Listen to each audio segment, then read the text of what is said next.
Okay, I guess I'm gonna go ahead and start this show. I'm gonna go ahead and look at this. It's not like the official. This is like the playtest book that they have for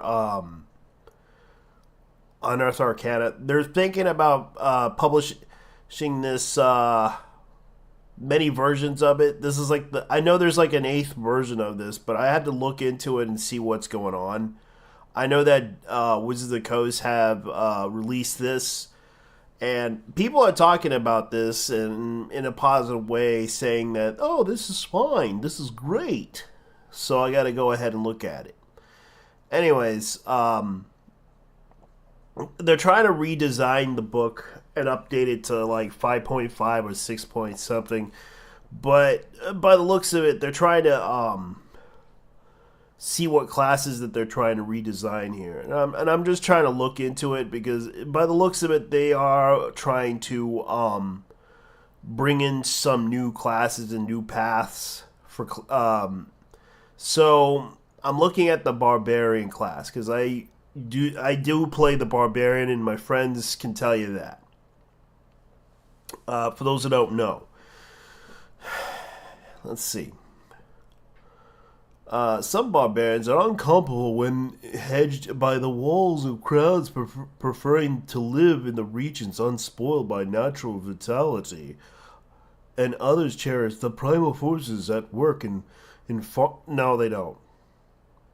Fuck the farmlands. Oh, yes, the barbarians like the farms. Like, they like to, plant the fucking trees. No, they just like to hang out in the freaking woods or jungles or any other place or the sea. Anything that's, like, possibly around nature. That's pretty much what it is. And it's like, I don't know how these people could do this shit and write this type of stuff. Like the multiverse is a valiant, keen instincts of raw physicality. Even when without the power of the rage, barbarians are skilled in combat and the use of weapons. When they do call on their rage, it gives them superhuman strength and resilience, and heightens their senses and reflexes, making the rage useful beyond combat. Barbarians are often served as protectors and leaders of their communities. They charge headlong into danger to those who are under their protection. Don't have to. Their courage in face of danger makes barbarians perfectly suited to adventuring. Oh God. This has got to be something crazy.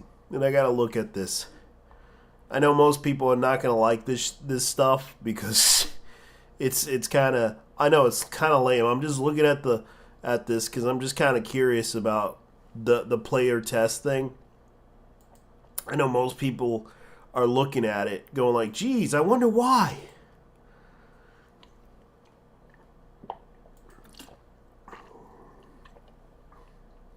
So let me see what's going on here. Because I'm just looking at the player test right now. Because it's not like the actual version, but because I'm a bit curious about this because I heard so many things about it. So they're going to go with the D12, which is fine. I prefer the D12 modifier. That's the reason why I had to play the class. Armor, light training, light armor, medium armor. Okay, fine. That's fine. Because they're going back to old school barbarian, which I prefer because of the fact that yes, I prefer to wear that armor. They think that Constitution is gonna save my ass. Because I hated that design because of the fact that they're trying to go back to old school barbarian. They're going back to old school class barbarian. Which is what I prefer. So the starting equipment you're going to get. Yeah, so the design notes for Barbarian updates. Here's the main updates for the class. The test version. Danger Sense. Return to second level. Now works even if you're blinded or defeated, deafened condition, okay? Now grants you an advantage on your strength-based attack rolls until you start your next turn, which means opportunity attacks can benefit with subclass features like retaliation. Primal knowledge. It has moved it to level 3 from 2, matching the level primal knowledge in Tasha's Cauldron of Everything. Okay, so they put it at level, instead of level 2, it's level, instead of level 3, it's now level 2, guys. It's level 2. Instinctive Pounce has been imported from Tasha's Cauldron of Everything. Brutal critical. Returns to 9th level and now deals extra 1d12 extra damage to crit this damage. So, Relentless Rage returns to 11th level. So they're basically switching out all the abilities. Primal Chap returns to level 20 and once again increases the score by 4. Okay, so Persistent Rage returns to 15th level and the unconscious condition or not incapacitated shuts off your rage. In addition to features incorporated in functions in Rage Resurgence. Regain a rage on initiative. Okay. Sounds like a good thing. So they're going back to the old school version of putting them with armor now, instead of the whole Constitution as the whole thing. Because I hated that thing. It's like, they expect us to fight naked in loincloth, but when you see the when you saw the Conan the Barbarian movies, he was like wearing like leather armor or armor in particular in the movie, and then he takes it off and then just goes wildly naked when he wants to. That was like when Arnold Schwarzenegger was a badass in those movies when he does them, and it's like. Even barbarians can wear armor. And it's like, even in history, they were wearing armor. And it's like, they even took the armor of their enemies and painted it all over it and just used it. So yeah. It's kind of weird how they do this. And I'm just looking at this going like, okay, this is kind of funny. You have resistance to bludgeoning, piercing, and slashing damage. Oh, so they're bringing back that. Okay, so what are they trying to do? Okay, unarmed, weapons mastery, danger sense, reckless attack, barbarian subclass, primal knowledge. So I get to do that at level 3, picking an ability. Primal knowledge, ability score improvement, which I'll take. And then at 5th level, you get an extra attack and fast movement. Subclass features. Okay, let's look at this. So, all the proficiency bonuses are going to go up by 2, which is fine. I used to remember, like, when you started out with 1. And then it goes forth. Like, now you have to deal with the fact that you get an extra attack at 5th level. Which is fine. I miss the old version of 4th edition, which is fine. But I understand why they're doing that, because they want to make it simple because people hate math. It's like, I get it. The frustrations of mathematics. And they're now giving out rage damage and weapons mastery. +2. I think that's like a 2. Wait, mastery of weapons 2, 2, 2, 3, 4, 4.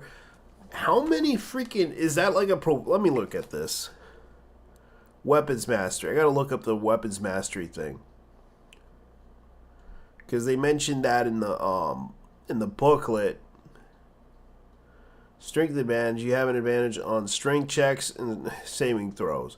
Rage damage, damage resistance, which, let me see where damage resistance at this level. Damage resistance, damage resistance.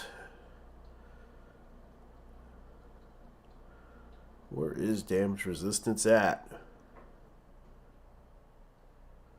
Okay. Unarmed defense, which I...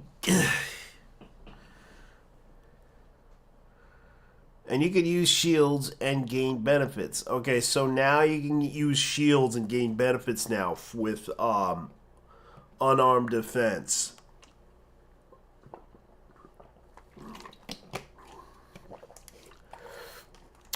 Okay.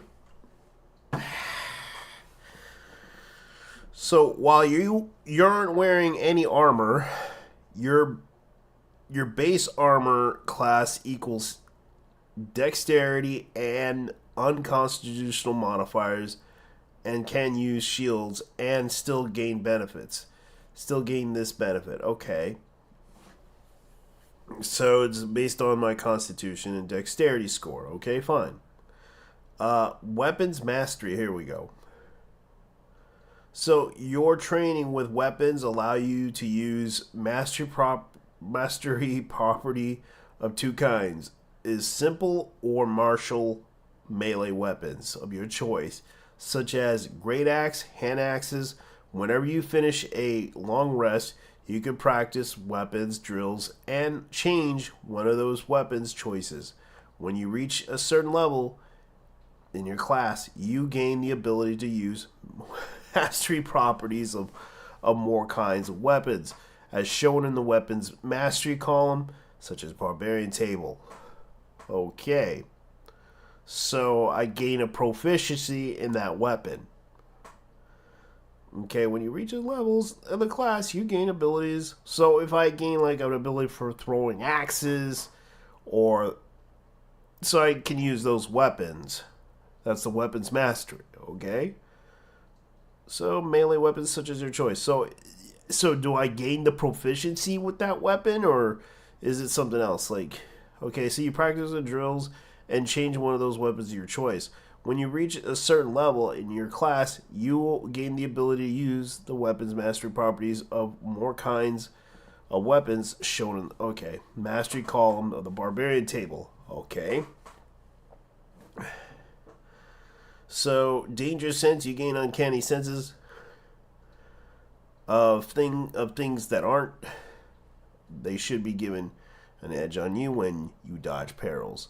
And you have the advantage of dexterity saving throws, provided that you don't have the incapacitated condition, okay? So if I'm incapacitated, does that mean I don't gain that ability? Okay, got it. Reckless attack. You could throw aside your concerns for defense to attack with fierce desperation when you make the first attack roll on your turn. You can decide to attack recklessly. Doing so gives you the advantage on attack rolls using strength until the start of your next turn. But attack rolls against you have an advantage during this time. Ooh. Okay. So at level 3, I could Barbarian subclass. You gain Barbarian subclass of your choice. The Path of Berserker, the Wild Heart, the Path of World Tree, the Path of a Zealot, subclass.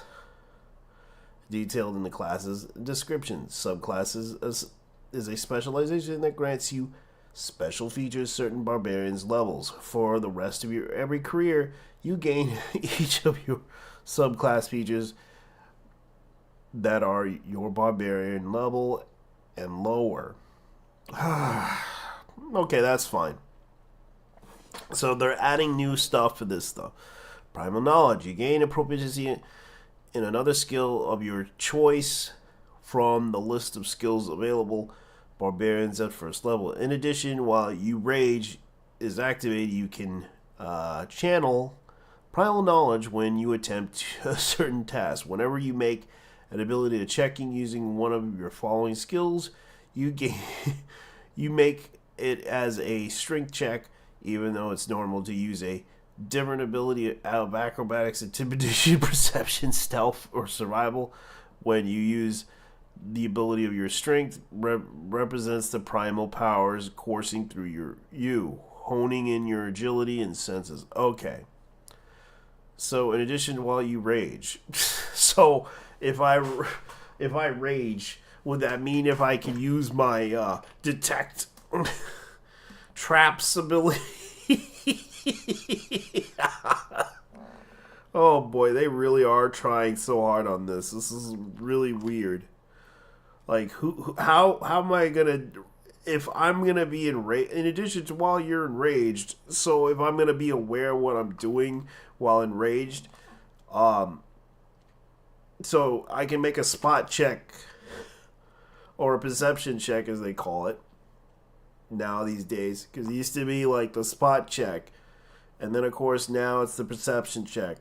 God, these people. These people really making me laugh on this. The ability score improvement. You gain an ability score improvement. Yay!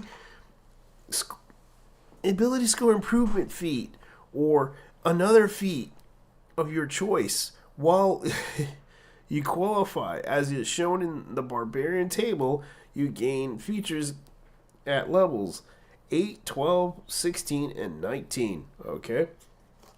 Extra attacks. You gain an attack twice instead of once. Whenever you take an attack action on your turn. Okay. Fast movement. I gain an extra 10. While you aren't wearing heavy armor. That's like the thing with the monks too. Feral instincts.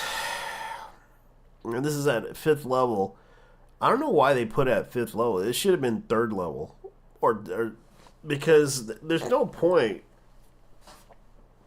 Your instincts have an advantage on hone in your. So at 7th level, I gain that as to gain advantages on initiative rolls.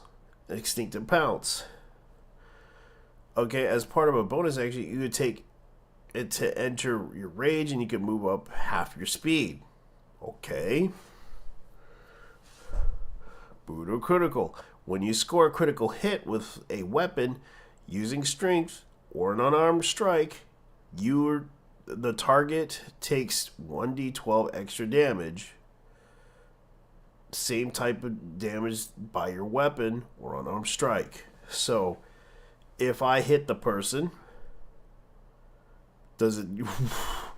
So it works the same way as an unarmed strike. So I gain an extra damage increased by 12 when you reach Barbarian 12. Okay, 13, 2d6 12 or 17. Okay, so it goes up when I do a critical.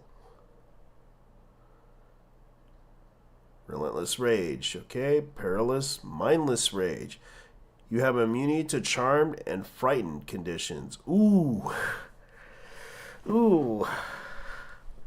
What happens if I get hit by sleep? That's the other question.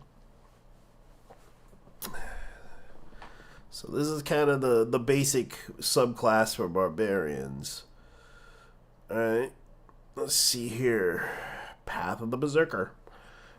Okay, for barbarians who walk the path of the Berserker, their rage primarily is directed towards violence, and their path is one of untrimmed fury. Untrimmed fury, and they thrill in their chaos of battle as they allow their rage to seize and empower them. Here's the main update of the subclass since it's the latest playtest version. Now, bonus action rather than action. Frenzy. You can go into a frenzy in battle. If you use reckless attacks while your rage activated, you deal extra damage to the first target you hit on your turn. Strength-based attacks, too. Determine the extra damage. Roll a number of 6. Oh, so it's going to give me extra damage. Great. Equal to the bonus of added to them together. The damage has also, we get extra damage based on, okay, to strength based attacks to determine extra damage. Roll the number of 6 dice equal to your rage damage bonus and add them together. The damage has the same type of as your weapon or unarmed strike. Use them as an attack. Great, so we get like some version of the sneak attack, but while we're enraged, we get bonus attacks with 1d6. I prefer that. I think it'd be a bad idea, because that's just going to say, oh, I'm going to smack him with this.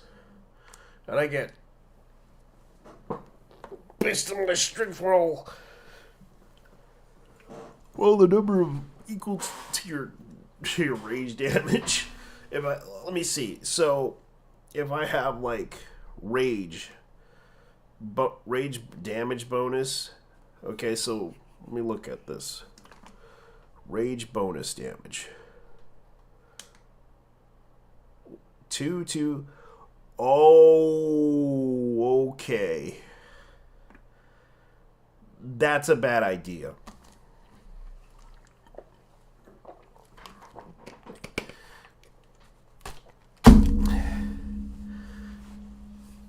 Because I get 2d6 if I'm starting at this rate. They should have made that 1, and then, put that at +1, and then when it gets to level 4, they could put that to +2, and then, just make all those, put those into 1 for bonus damage, for rage damage, to 1.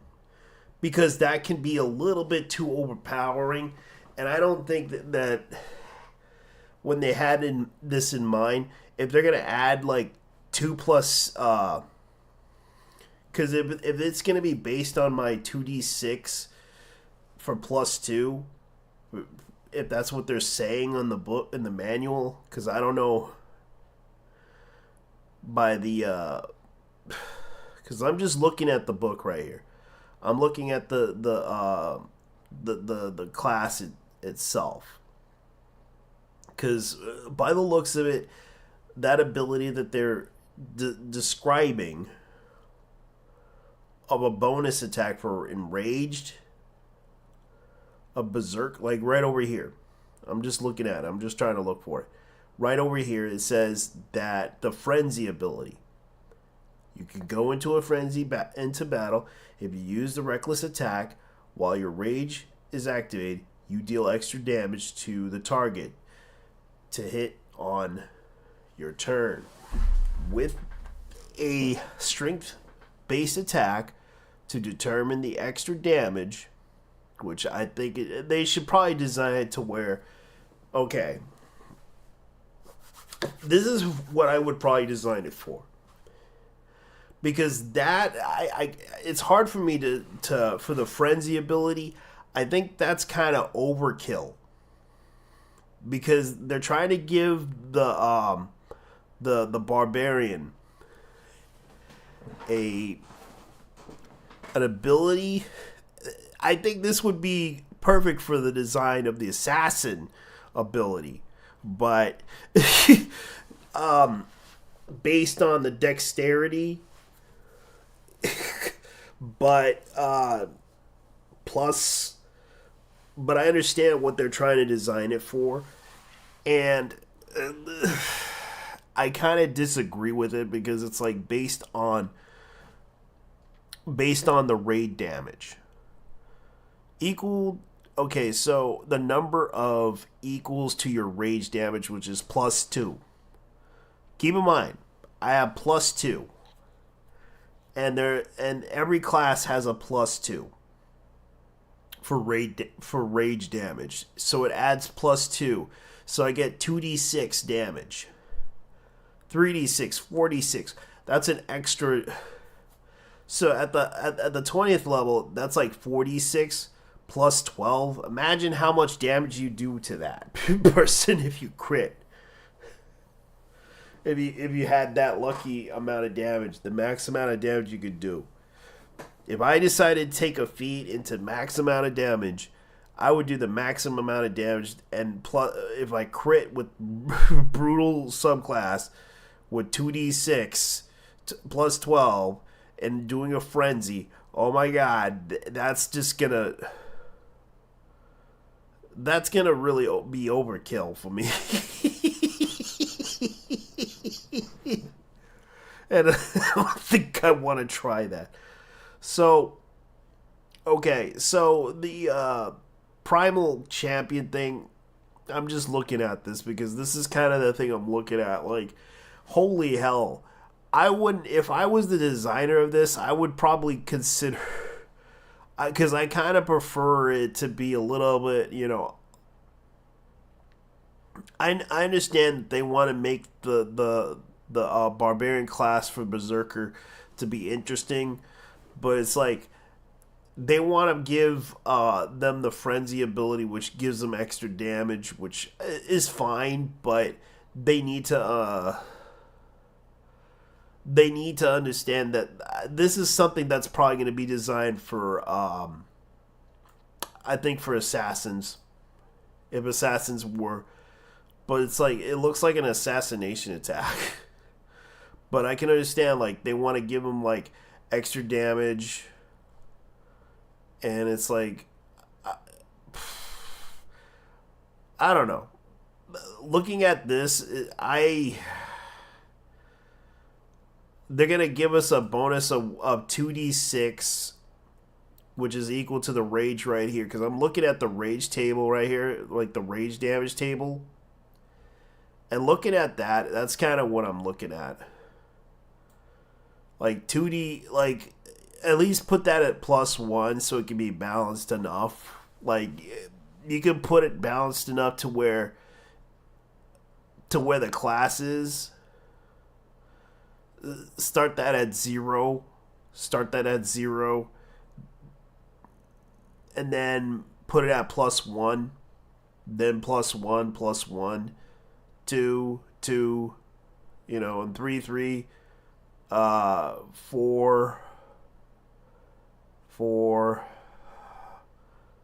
5,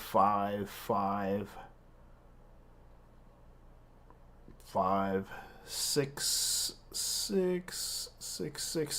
Okay, that's what I probably would put it at if I was them, to make it more balanced enough in the design. Because by the looks of it, because this is like the 7th playtest they did. I'm pretty sure there's an 8th playtest coming, and they're still trying to work on that.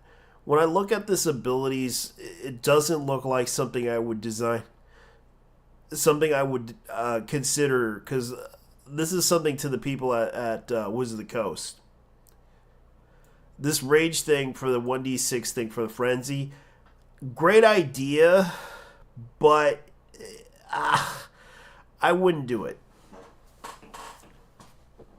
And I'm not trying to be mean to you guys. I wouldn't put that out there because that'd be too overpowering to have as a class. Because if you want, it would be probably better to start him at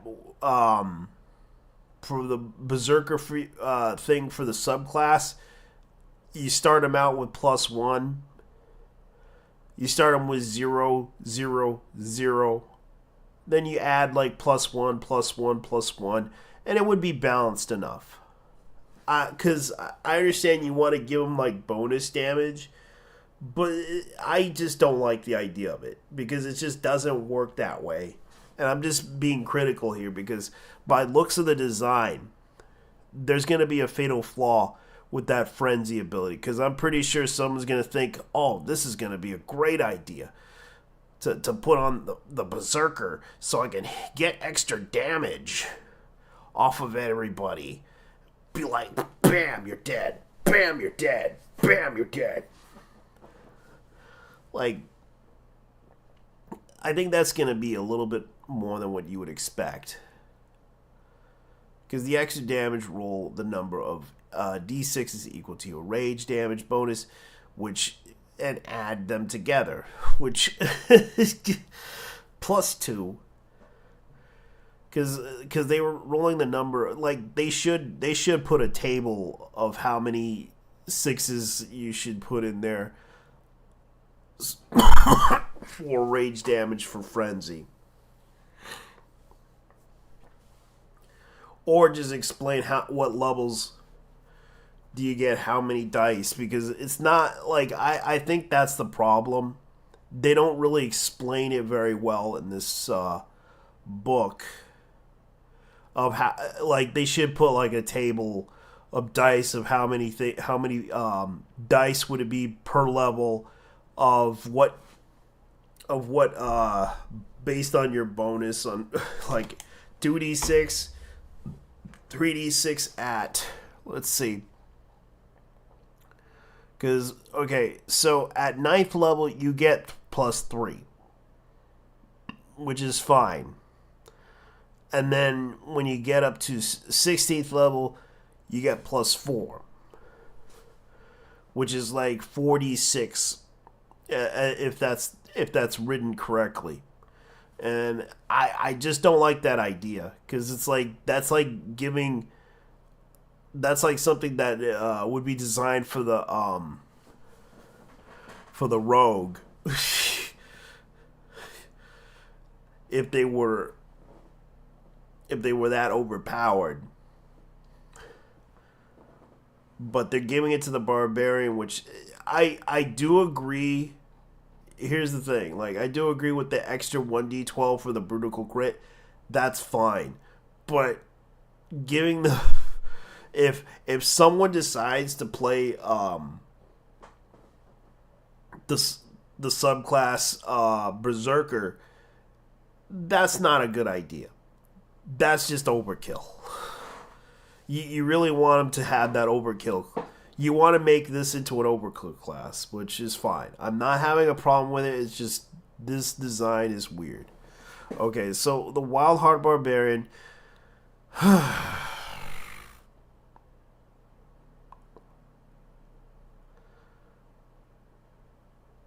Okay, so now this is kind of the thing that's going to be a little bit the Path of the Wild Heart updates. Here's the main updates for the Path of Wild. Here's the formerly called the Path Totem Warrior since the 2004 Player's Handbook. Okay, so what did they update on this one? Okay, so the Rage of the Wilds, formerly called the Totem Spirit, contains revisions of the options. Bear no longer grants resistance to all but one type. Former design was too powerful, so they admit it's too powerful. It now allows you to gain resistance to 2 damage types of your choice. Eagle lets you take both the dash and disengage action when you activate the Rage. The bonus action, the Rage of the Wolf, increases by 10. Okay, so the range of the Wolf increases by 10 feet. So Aspect of the Wilds, formerly called the Aspects of the Beast, contains revisions of the options Elephant. Formerly Bear now grants proficiencies in Athletics and Insight. So now you get those bonuses now, guys. Nature Speak, formerly called Spirit Walker, now has a spellcasting ability specified. Okay. So so I have to announce that I have to cast the spell in order to do this. Okay, which is fine. Power of the Wilds, formerly called Tomatic Attunement, contains revisions of each. The Lion, formerly Bear, no longer stopped by immunity of the frightened conditions. Falcon, formerly Eagle, allows you to persist to fly speed. So, can I glide while I rage? I don't know. I don't know what. Persisting fly speed. So, yeah, because you know what they're trying to do, right? You know what they're trying to do. Like, I'll show you what they're trying to do, because I think they watched the same show when I was a kid. Remember that one show back in the 80s? Yes, I guess I better go ahead and show you guys what that is. Like, this is the TV show. I think they were trying to do the aspects of the bear. I guess they were trying to show that one cartoon show. Oh God, they really were gonna do this. The aspects. Yes, this show. I'm gonna abbreviate to you guys. Where a guy actually had like all the abilities of the puma, the bear, strength of the bear. Yes, I used to watch this show when I was a kid. Brave Star. Yes, we might as well make the Brave Star RPG for Dungeons and Dragons, guys. Come on, let's do that. Because it actually had like the sci-fi western, space western type of storyline I like to watch. I used to watch this when I was a kid. I used to remember the toy gun my mom bought me for that thing. I used to love watching this show. It was a great show back in the days. And yes, it was a Native American that traveled all the way from another from another space to live and became the sheriff of a planet called Texas Colony. And this is, oh God, they really had to borrow that idea. That lady. Oh God, they really. Oh yes, you guys are very original at Wizards of the Coast. You had to you gained that inspiration from Brave Star.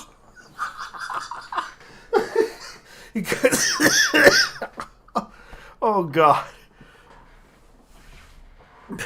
You might as well just get the aspects of the puma and the burrito guy.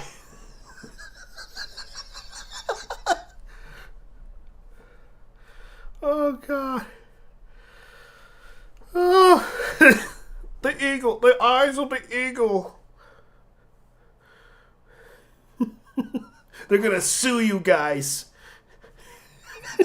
They borrowed that idea from Brave Star. Oh my God. Oh God. They really want to make an RPG based on Brave Star. with this thing. Brave Star. But with guns. Yes, they got guns too, guys. Yeah, I checked into the booklets. They did have a thing called a pistol that does 2d6. Where's the laser guns? Where's the energy rifles? Oh, they have them too in the book. Yeah, it's in the dungeon manual. So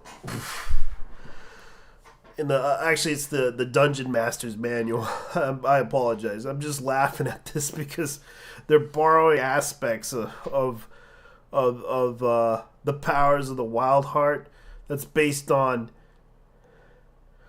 the powers of Brave Star.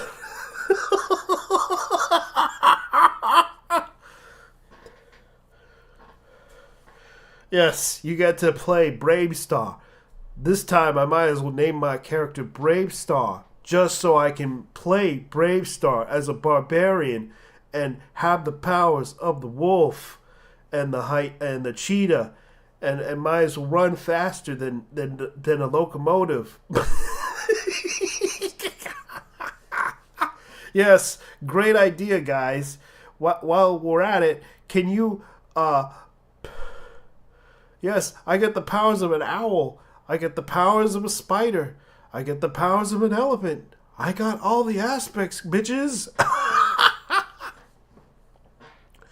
Aspects of the lion. Aspects of the falcon. Yes, your rage activates. You have fly speed equal to your speed that provides you that you aren't wearing any armor.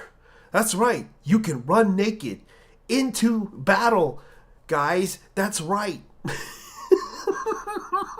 And you can intimidate your enemies while naked. That's what you gotta do, guys. You gotta go out there and fight them naked. That's what we should be doing. as barbarians. Yes, that's right, guys. We're gonna have to fight them naked. And then, of course, this would scare all the women away. Oh, God. Yes, that's right. You see people in California high on PCP running around naked. That really intimidates the cops.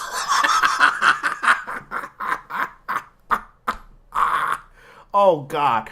I'm killing myself. I know I'm lame. I'm full of cringe, but I'm just looking at this going like, what the hell are they designing this for? Okay, so they gave you the ability to call RAM. When your rage is activated, when you hit a large or smaller creature and melee attack, it must succeed on a strength save DC throw equal to 8 in your proficiency bonus of your strength modifier. Oh, so my proficiency bonus is +2 based on your level. And you are prone. So if I have, like, for example,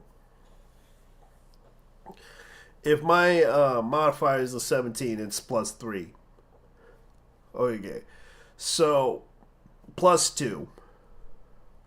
10. Now equal to 10. Because that's the normal basis of what they're trying to do. Your strength modifier has a prone. So they gotta save 8, 9, 10, 11, 12, 13. 13, which is the basis that you're going to get for your class if you have a 17. But if you get like basis of 18, that'd be about 14. So they have to save at a 14, which is at a starting level if that's what you want. So +3. If I go into +3 and I have like a let's see, 11, that'd be 15 if I have a +18.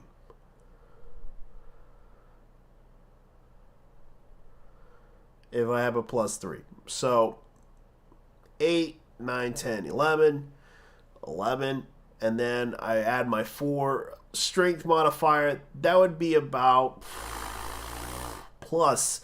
And then even though I suck at math, this is easy math for you kids to figure out. Yeah, it's about 15. Because if I have +4 and it's about +11, yeah, it's 15. Pretty much what you would expect for a DC saving throw. That would be easy. But imagine yourself if you had like +7 and you're if you're wearing a belt, if you're wearing like a belt of giant strength or something like that, because there's like a lot of they removed a lot of the items from the Dungeon Masters thing, and I'm just like wondering, where's the old stuff? What did they design it for? Like, do they have like the belts of giant strength or anything like that? Like, come on. To add up to my strength, like if I get like a +2 for +2 giant strength or +5, like come on, guys. This stuff is kind of weird. Okay, the Path of the World Tree. Okay, so we're gonna go full deep Dragon Ball Z on this shit. So keep in mind, they want us to learn how to do with the Dragon Ball Z shit. So if I go full Super Saiyan on this bitch, let's look at it this way: the material plane of the greatest planets ever. Like they're trying to make us look like I think they got inspired by Dragon Ball Z and shit, and they watched the Tree of Might. He got his powers from the tree. Vitality of the tree. When your rage activates, you regain a number of hit points equal to your barbarian level. At the start of each of your turns, while your rage is activated, you can choose another creature within 10 feet of yourself and gain temporary hit points. A lot of people are gonna probably get upset with that whole temporary hit point thing. Like, you gain temporary hit points to determine the number of temporary hit points. To roll the number of 6d6 equal to your rage damage bonus, added to them together, it adds the temporary hit points remaining when your rage ends. They vanish.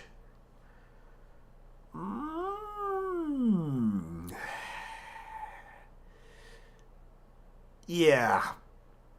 Yeah, I understand what they're trying to do. Because they don't want it to be like regenerative. I can understand. Branches of the tree. When you rage activates, whenever a creature you can you can see an end of the turn within 20 feet of you. You gain a reaction to summon a spectral branches. Yeah, I prefer the old school barbarian because most barbarians don't like magic particularly, but they do make an exception on certain, like magic items. They'll make an exception. They'll make an exception for magic weapons that will help them. But I don't like the idea of barbarians being like all magical and shit. Like they have like superpowers. But it's like I really don't like that. That's kind of the thing that I don't like about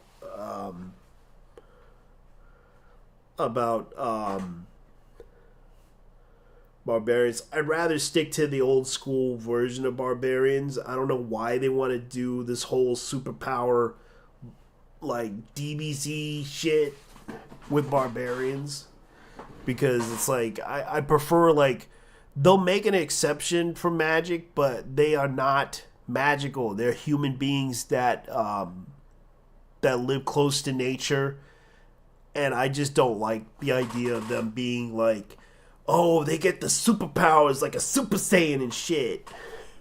No, they basically like I don't know. This is kind of weird. Like, let me look at the path of the zealot. The for barbarians who walk in the path of the zealot, their rage is not merely connected to nature, but it's a gift from the god.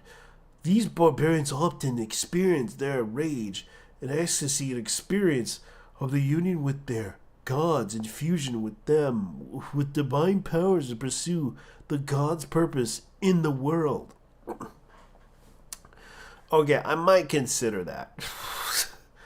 Okay, designer notes the Path of the Zealot updates. Here's the main updates to the subclass since it's appeared in Xanderu's Guide to Everything.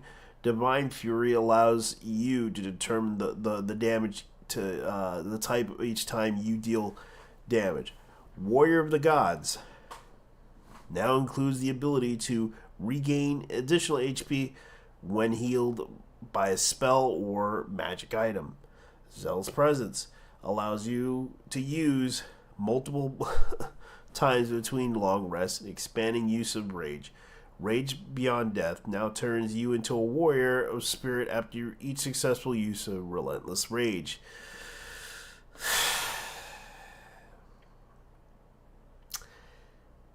Yeah, I don't think this is gonna work.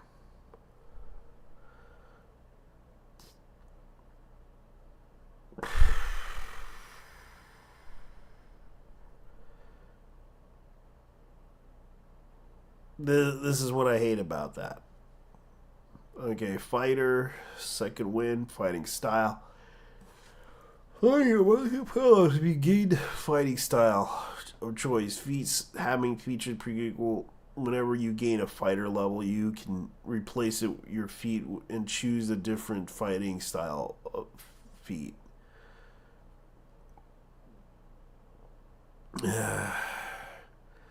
Two extra attacks, so I gain. Okay, so at the level low, I gain one attack. Okay, so extra attack, then two extra attacks, which is about 3. Then what else do I gain? 3 extra attacks, so I gain like 3 extra attacks after that, which is about 1, 2, 3. Okay, so I gain an extra attack, which is about 2. Then I gain, which is about 4. And then 3 extra attacks, I gain about 3 more. 1, 2, 3, 7 attacks at level 20? Jesus, that's crazy. Usually they would limit it about 5, but it's like, Jesus, what the hell do they do?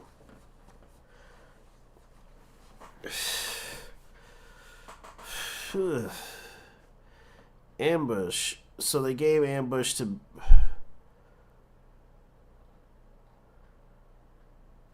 Action Surge. Tactical Mind. I guess they really are trying to do this. The brawler focuses on training and study swordplay and battle tactics, but the skills needed to turn a punch or kick into a brutal strike. So the brawler class, which is basically the monk class. So unarmed expert gets a +6 your strength modifier in. So what's the table for? Is it okay? So it's fighter. Okay.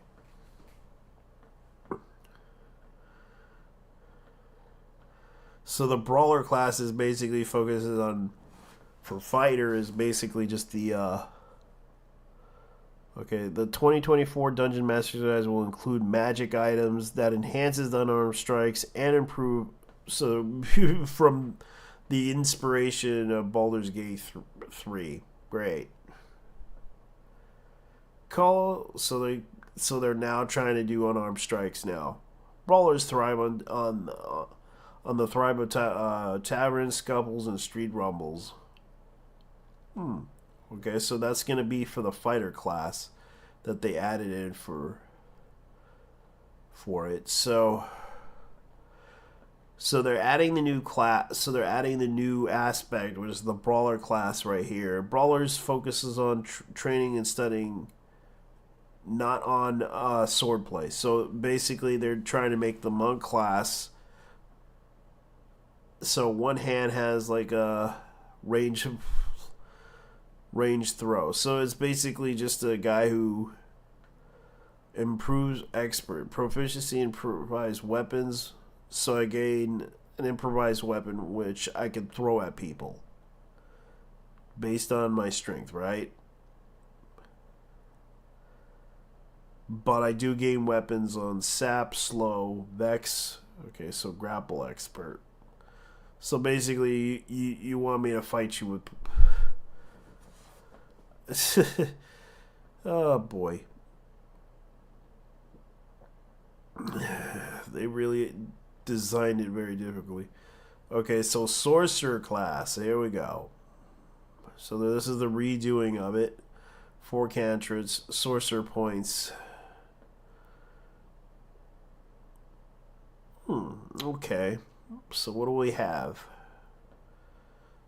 The font and magic no longer require correct spell class into sorcery points. Meta magic subclass to 2014. Sorcery vitality is gone. Sorcery restoration moved from 15th level to 4th level.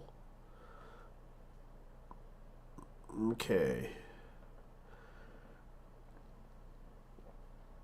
Let's see here.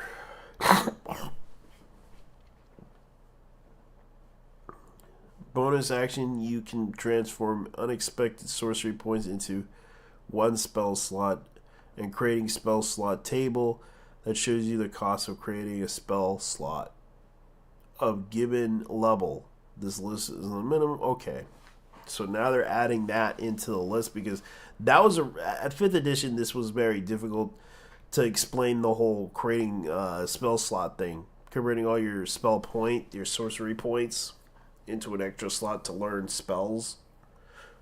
Because a lot of people wanted to learn like extra spells, but the problem with sorcerer was you get a certain amount of spells based on your charisma score. But the thing is, you can create spell slots no higher than 5th level. Any spell slot created within the feature vanishes when you finish the long rest. So yeah, if I wanted to put grease down, I could probably do that, but they don't have any of those spells like they used to. Sorcery subclass. So let's see here. Meta magic options. Let's see. These are all the abilities. Draconic sorcery, which is the same thing. You get to learn draconic language. Dragon wing once again allows you to sprout wings without relying on a spell. Draconic presence. I don't like the idea of wings, but maybe at a high level you can sprout wings, possibly with spell magic, but I think they should do that once again allows you to sprout wings without relying on a spell. But now they're trying to do it for free now. Wild magic, so no longer requires DM's permission. Anyways, guys, I'm going to be right back. I'm going to go ahead and use the restroom. You guys can talk amongst yourselves. I got to go ahead and take care of something here. I'll be right back.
All right.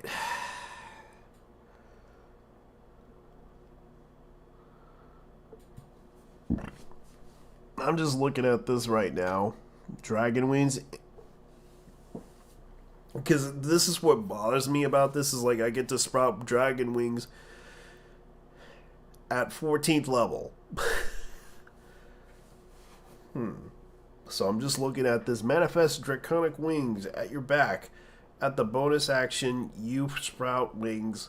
You gain fly speed equal to your speed. Wings until you dismiss them.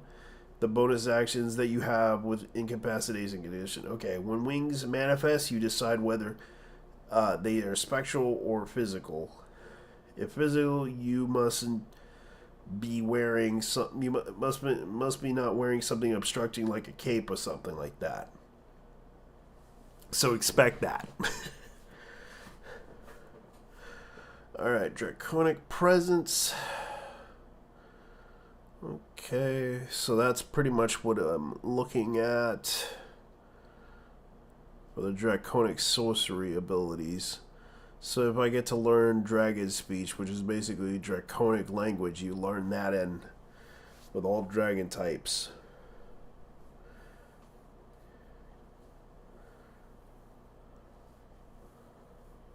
You don't necessarily understand them, but you do speak Draconic, yet Draconic's using reversal, you dumbasses. What the fuck? I don't get how these guys can design this and be like, you don't necessarily learn the language.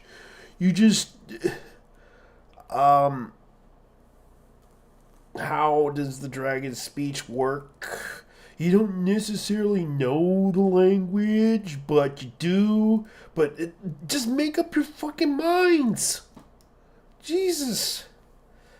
Draconic is learned. Just say you just gotta learn the language. You speak Draconic now, guys. Now it gives you the Draconic language. While creatures of the dragon type understand your speech, but don't necessarily understand them. So, I don't speak. I can understand them, but I don't understand.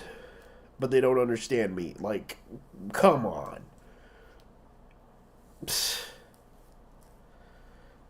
I'm pretty sure I'm pretty sure they learned Draconic languages.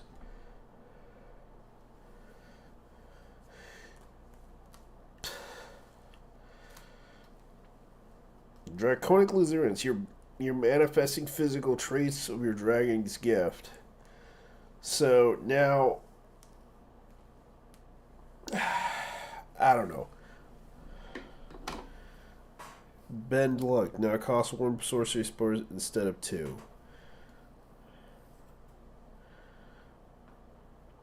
Okay. You gain... Okay. So I get like wild magic. Okay, warlock. Let's see what that is. So I didn't like the design of the original warlock. I just couldn't stand it.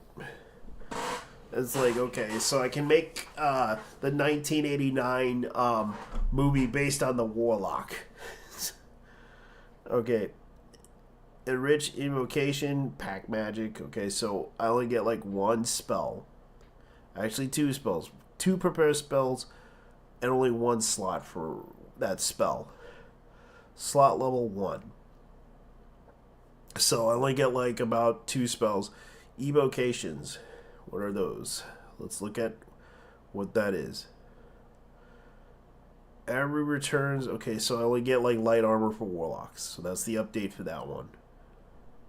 And they are charisma based, which is what they should be. But I thought they were like knowledge based, but never mind. Alright. Creating a warlock, armor training. Okay, starting equipment is basically just up to you guys what you want to do. So you only get like light. And it's like your constitution modifier. Let's see here. Skills and arcana. Light armor. Let's see here. Enriched evocation. In the study of occult lore, you have unearthed enriched invocation, fragments of forbidden knowledge, imbued with you as an adding abiding magic ability that lessens. You gain 1 evocation of your choice, such as a pact with the blade. Okay, so this is like the first level if you decide to, because this is like the first level. I thought you get to the subclass at okay. I need to find out what evocation is. That's the question. So I gotta look up the evocation thing.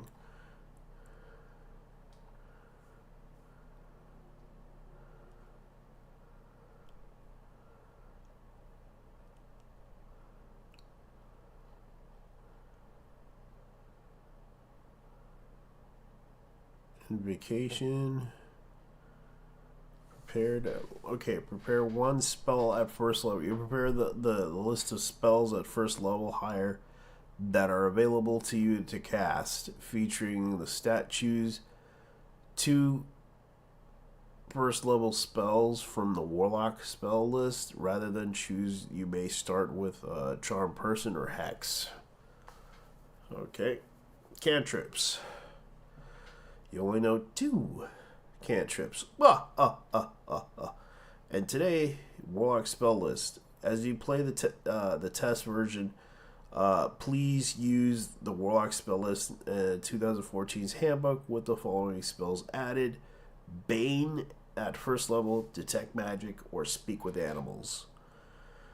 If you have Xander's Guide to Everything or Tasha's Cauldron of Everything, you may use Warlock spells there too. So Warlock table shows you how many spell slots you have, blah blah blah. Okay, so what do they have right here? And I'm just looking at this because this is kind of what I'm looking at right now. So what do you guys think of this? This is kind of lame because I'm just looking at the abilities right now because this is kind of interesting. Spellcasting ability, Charisma, Spell Focus. But I'm just looking at the evocation stuff because I'm just trying to figure out what the heck is evocation. They don't exactly explain that, but I'll look it up.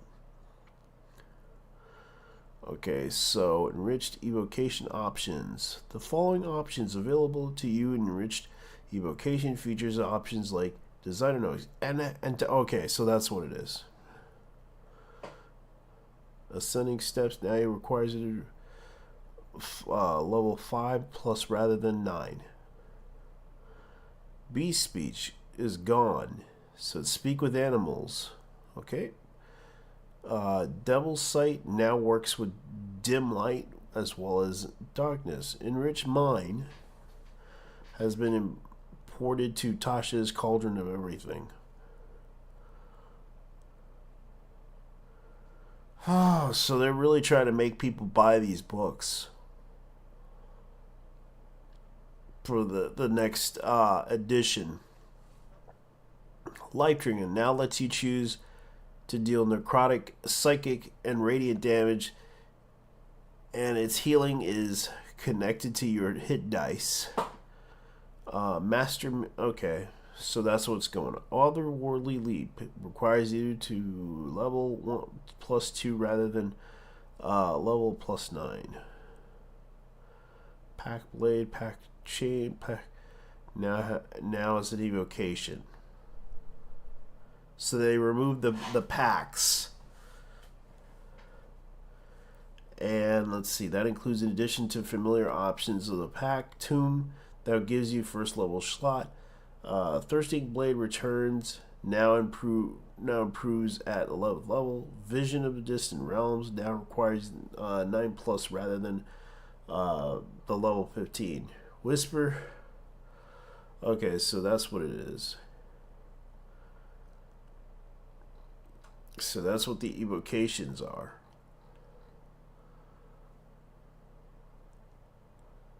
That's not really a good idea, but I guess okay, we can deal with that design.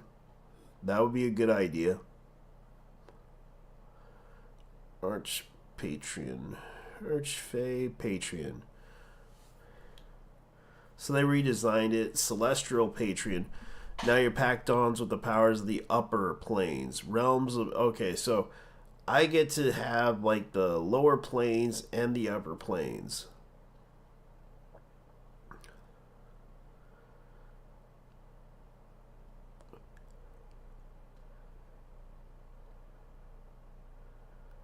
The Fiend Patreon that draws... So I get the Radiant and the Healing Light. You gain the ability to channel the celestial energy of healing wounds. You gain the pool of 1d6 that you spend to fuel this healing.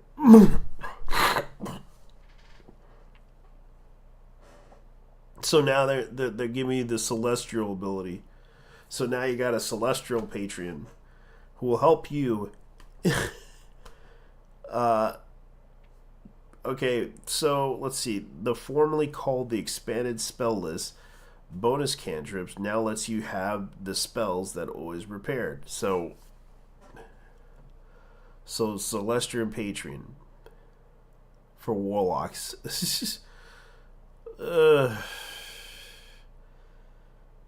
So warlocks now have Cure Light Wounds, Flaming Spear, Guiding Bolt for celestial spells.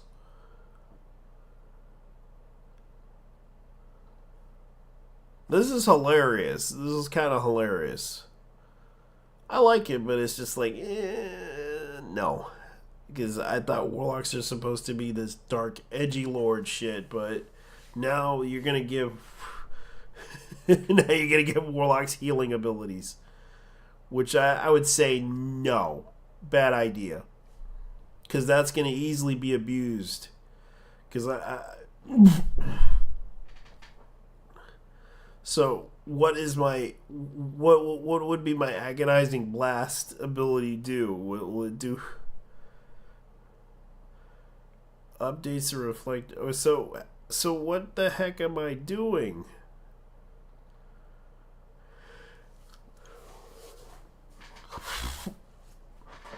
Which I don't even know why they would do this, but okay. They're great.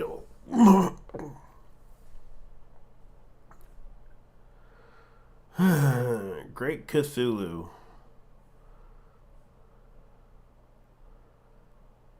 Great.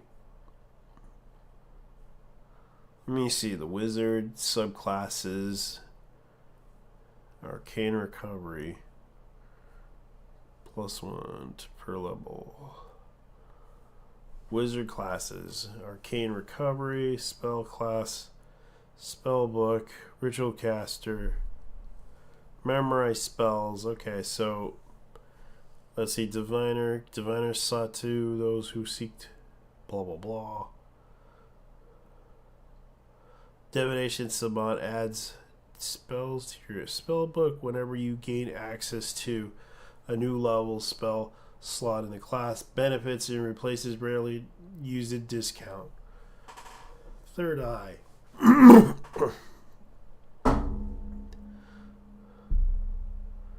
Bonus action rather than action allows you to cast a see invisibility spell instead of having to choose between seeing invisibility or seeing into the ethereal plane. Finally, incapacitated condition no longer shuts the fear off.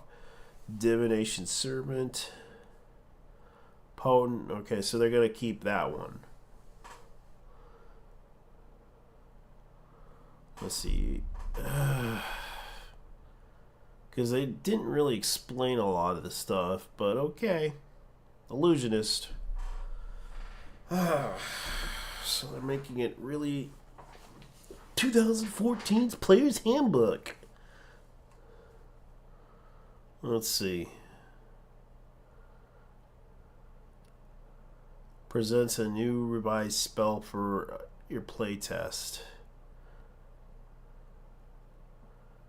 Counter spell. Okay, good. They brought it back. Jump. Arcane Eruption. Okay, that's arcane spell. That's for sorcerer now.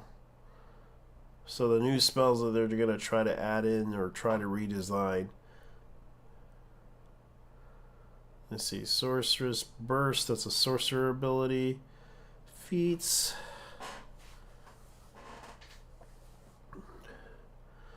Early score improvements. Prerequisites. Okay. So now they added Jump for Druid, Ranger, Sorcerer, and Wizard.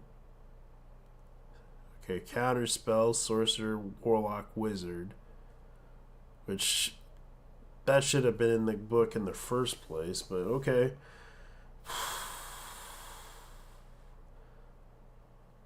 But it is in the book. But the problem is like, they didn't bother to read. They didn't design it well for counterspell. Sorcerer Blast. So that's the updates for the weapons. Let me see. These are the weapons updates for tables. Martial weapons, pistols. So now they're making pistols 1d10.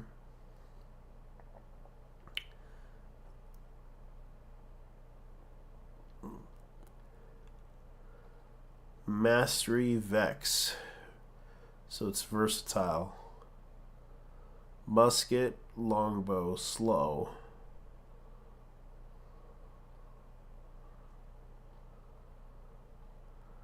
Push, slow, sap. Priest pack. Okay, so they got the priest pack. Rules glossary. Attack, creature type. Okay, D20 test. The terms of the D20 test encompasses the 3 main D20 rolls of the game. Ability checks. Dazed. Okay. Yes. Magic. Action. So now magic's in action. Studies in action. Searches in action. Invisibility is a condition. Compatibility is an influences in action, which is, yeah, that's true. Grapples a condition. Speed. Fly speed.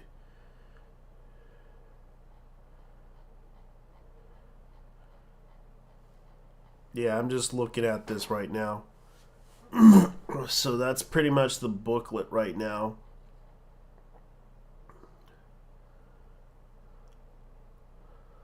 Which,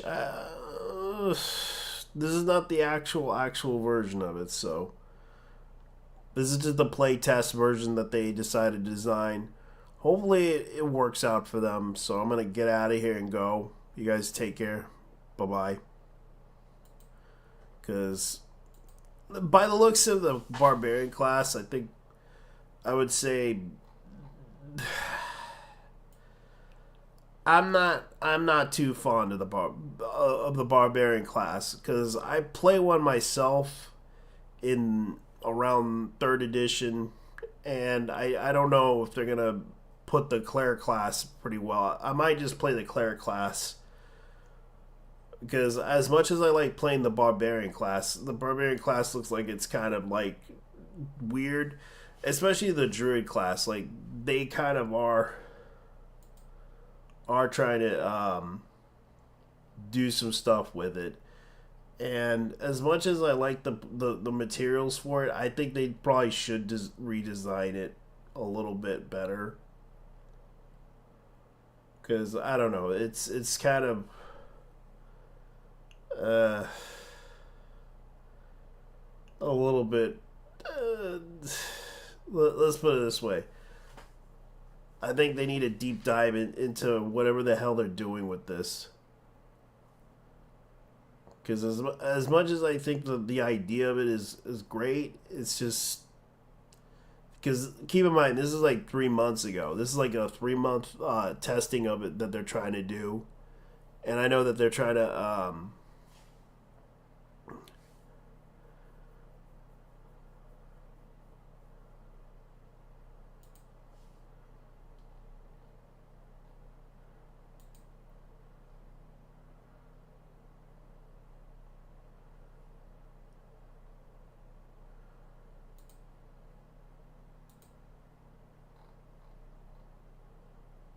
Because this is like months ago.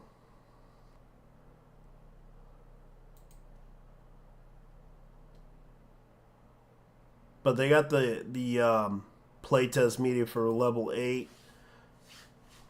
But I'm going to look at level 8 right now, because this is the classes for Barbarian, Druid, Monk class. And this is the 8th version of it. So I'm going to look at the stuff for the Barbarian, because I want to see what they balanced out on this one. Because I kind of glad.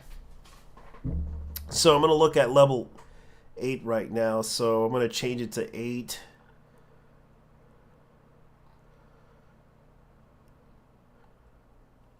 So what did they correct on it? Okay, the hit point proficiency, armor training, making level 1 character. So let's see what they're trying to do here.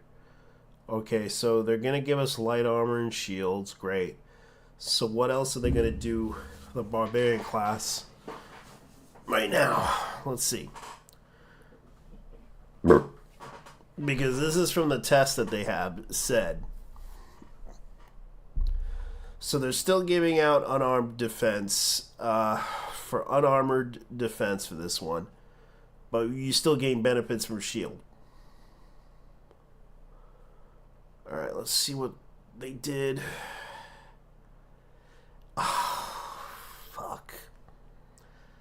For the new version of level 8, I'm just looking at it. Let's see. What do they do? What do they do for the Path of the World Tree?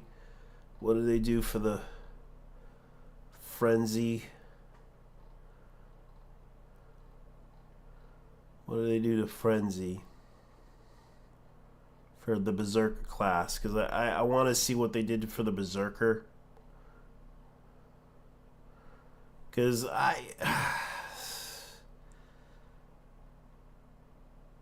okay, they're only focusing on the trees.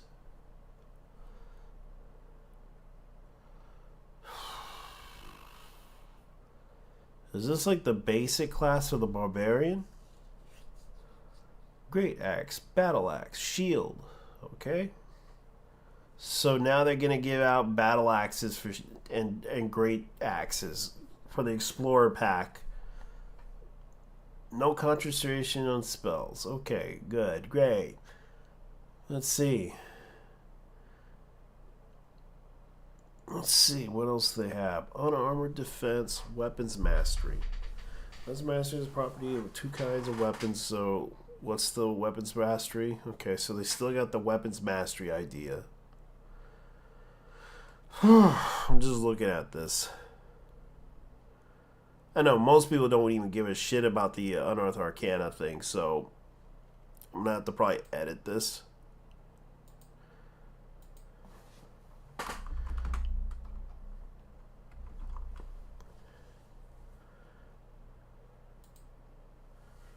There we go.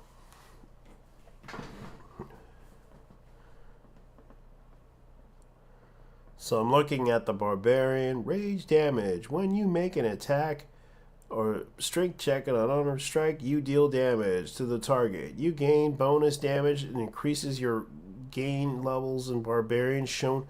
So it's bonus damage. So I gain bonus damage every time I rage. Great. Great idea. So I'm looking at it right now. Hold on. Because this is just recently released.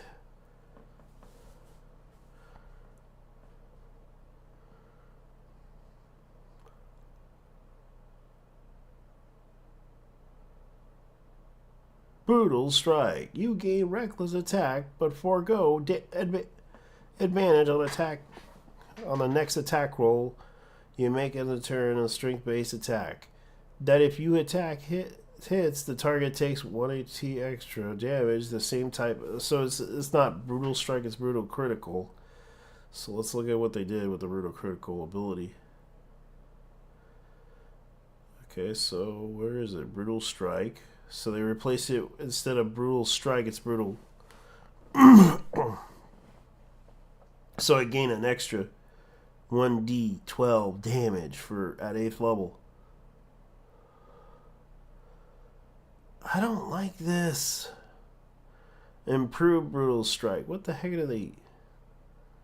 What are they trying to do?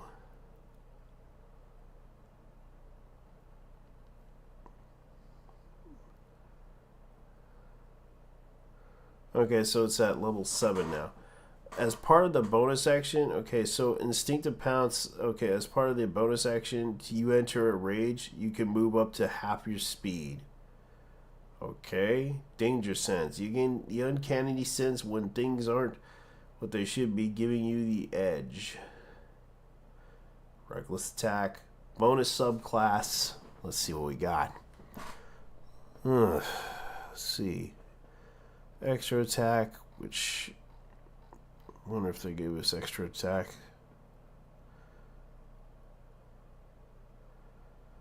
Extra attack at 5th level. Oh, that's just stupid. They're only going to give us an extra attack at 5th level.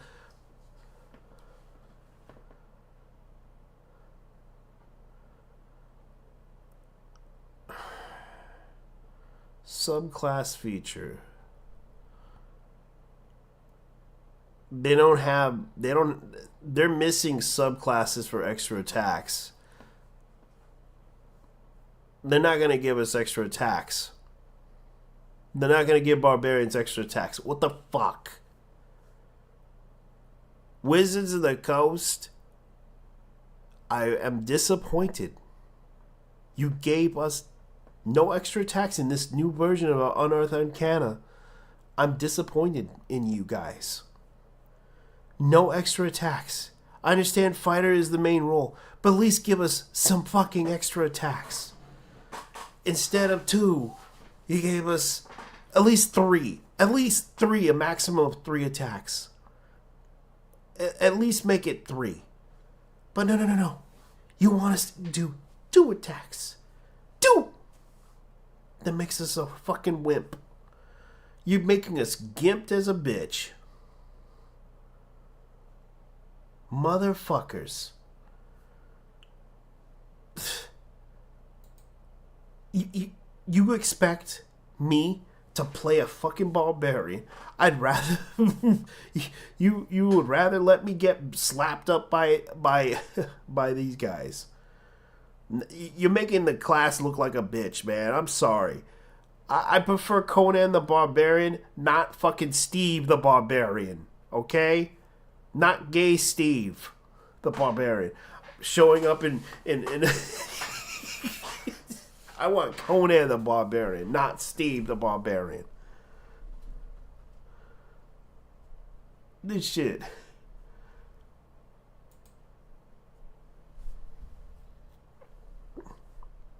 Me being a burly fucking barbarian. Okay, I'm a burly barbarian now. They designed this into... Yes, at 5th level, you only get 2 attacks. You don't get 3 at a certain level. You only get 2. You don't get an extra attack. Sorry, guys. You don't get extra attacks at this level. It's like, I understand the fighter gets extra attacks, but we only get less than... We only get 2 attacks, guys. I hate this design. This design is so lame. I'm just telling you guys, this is what I think of it. Oh my god. Whoever fucking designed this needs to die. I'm sorry. Whoever designed this shit didn't think of the barbarian design very well. Kill the guy. Fire. Please, do me a favor. Fire the guy at Wizard of the Coast for doing this. I'm sorry. I don't like this. This is such a pain in the ass. I prefer an extra attack. I demand that Wizard of the Coast gives us an extra attack. At least put it at least 3. Maximum of 3 or 4. At least 4. Come on.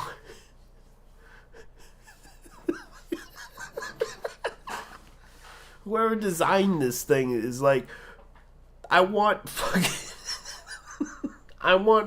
4 attacks. Okay? 4. Not 2, 4. Who the hell would design this? My God. Who would design this and expect everyone to do this? Oh, you get a special subclass feature. What the heck is that? I gotta look this up. Where's this subclass feature?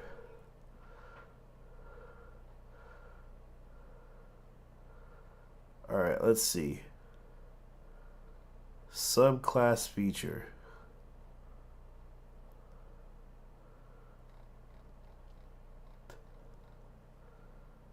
Subclass feature at level 10. Subclass feature at level 5. Okay. So I'm just looking at this because this is what bothers me about the design of it.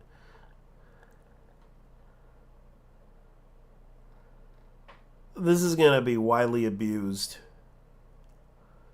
And I'm trying to see what's broken about this thing because by the looks of it, they really aren't going to try to do anything special with the class. They are literally turning it upside down. I like to take a minute to sit right there and think they obviously didn't bother to design this with the intention to make the to make the barbarian class interesting. They might as well just rename the barbarian to Sumerian.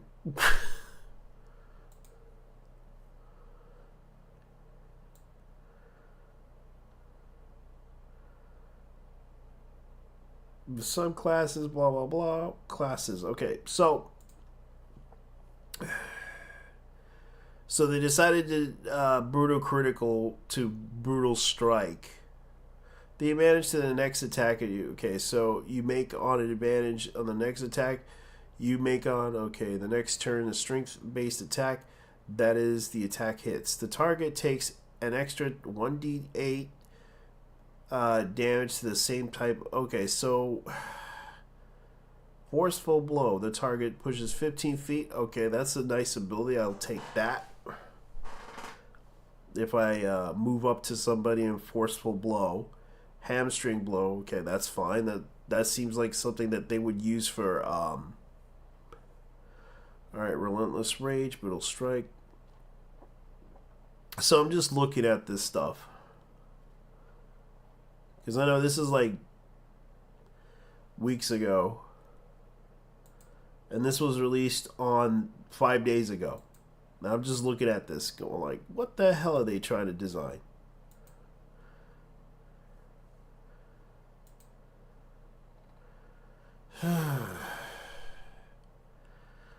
So the path of the world tree is now Dragon Ball Z and shit. Travel along with the tree, guys. Come on. Come along and travel with the trees. Travel along with the tree, guys. Come on. And bonus rage. Making you all magical and shit. You can teleport. Now you're a magical guy that can teleport into the fucking trees, guys. That's right. You can teleport. You become Thor and some shit. You could use the trees. The druid. Okay, so let's look at the druid class because I'm kind of like hoping that they did something with the druid class. Because I'm looking at this going like, what the hell are they doing with the druid class?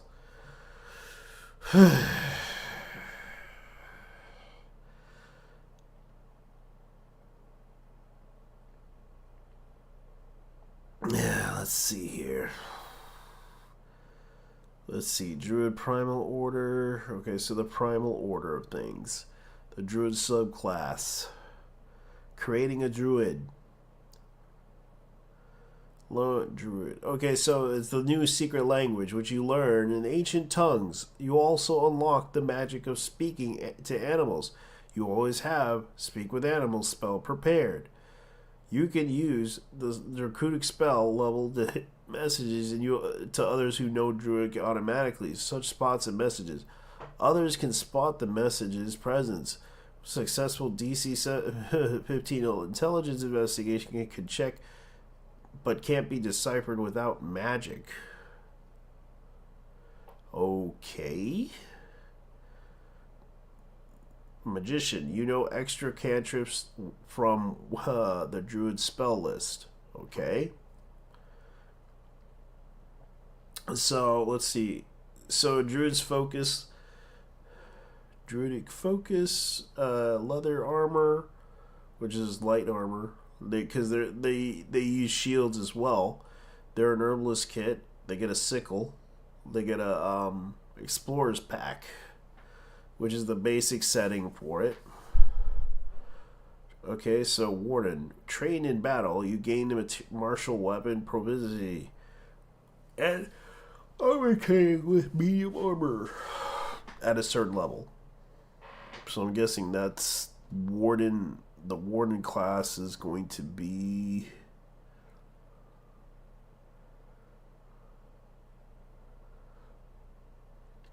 at a certain subclass.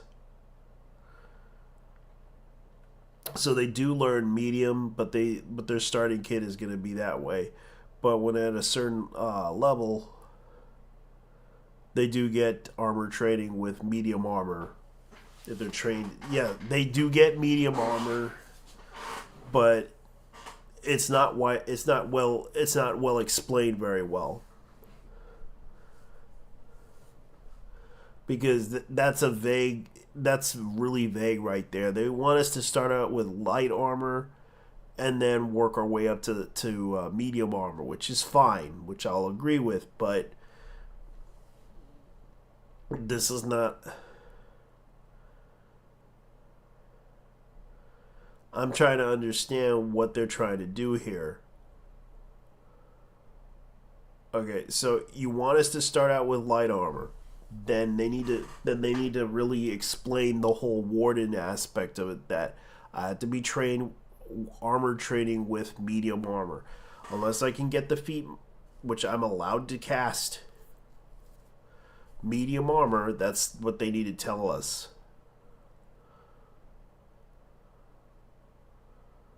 Because this is kind of strange, though. If they want us to play the class, they need to really because it's kind of vague on how they want us to use armor, because that's really vague right there.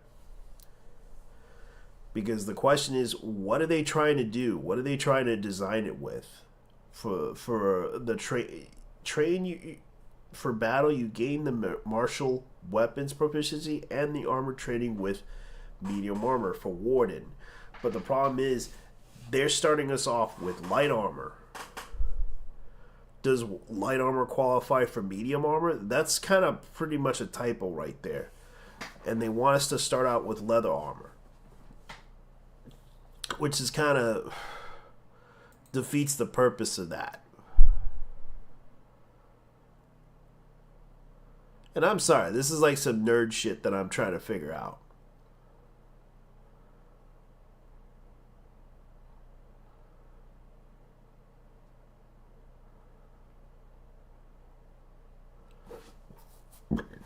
Okay, so at 4th level I get ability score improvements.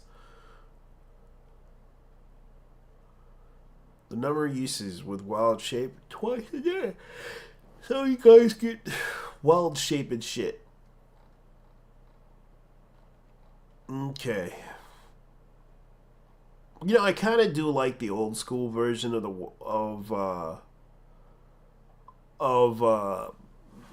Druid. Like, why can't they put the summoning circle for Druid? The circle of summoning. Like, come on. Like, because they used to be known to summon, like, animals likely to be useful. Because back in the old days, they used to have, like, the druids that could summon animals. Like, the spell, let me show you guys. Summon nature's ally.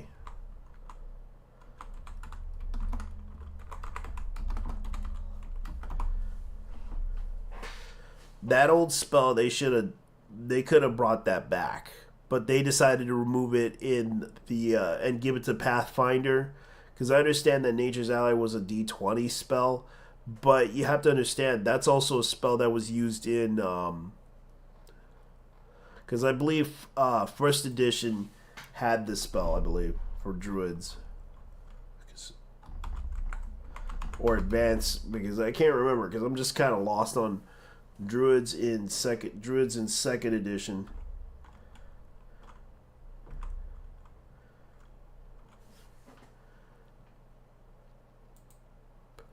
But I believe they called it spears, because Druid's Handbook had, like, and I'm gonna look up the RP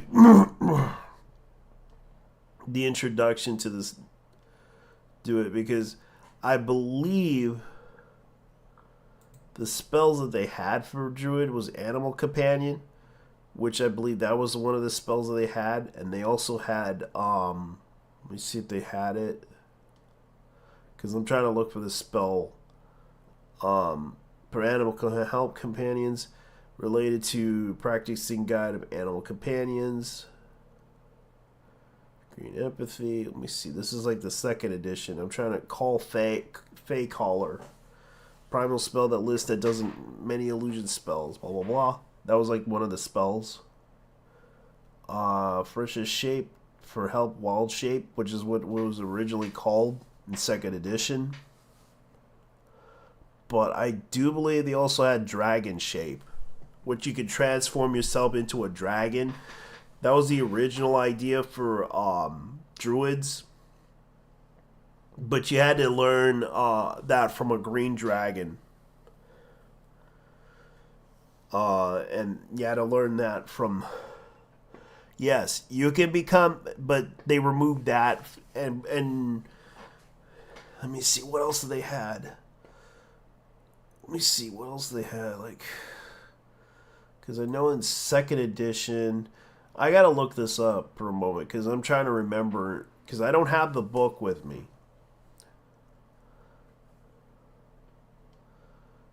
Because second edition druids were an ADD guide. So I'm just trying to look it up. Trying to look up the handbook here because I'm trying to remember.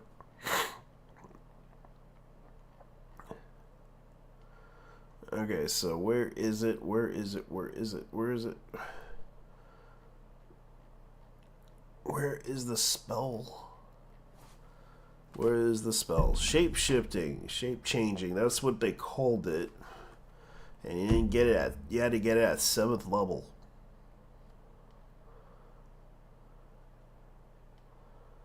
Druid branches, dryads, elves, halflings, satyrs. Blah blah blah. Let's see what else they got. Arctic druids. Let me see. Where is that spell? Animal spy, divination.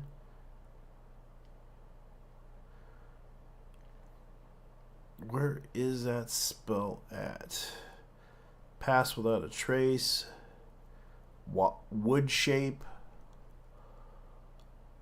Detect animal attacker, divination. Earth maul, hunger. Where is that spell? Needle storm. They should put that in. Cloudscape. Natural charm. Strengthened stone. Thorn whack. Let's see what else is there. Earth whack. Let's see. Ivy siege. Tree spirit. Ah, yes. Love that one. Let me see, what else they had?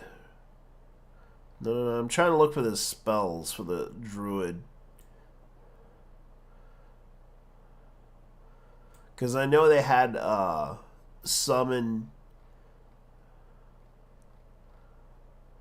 What they called it, it was like a single spell.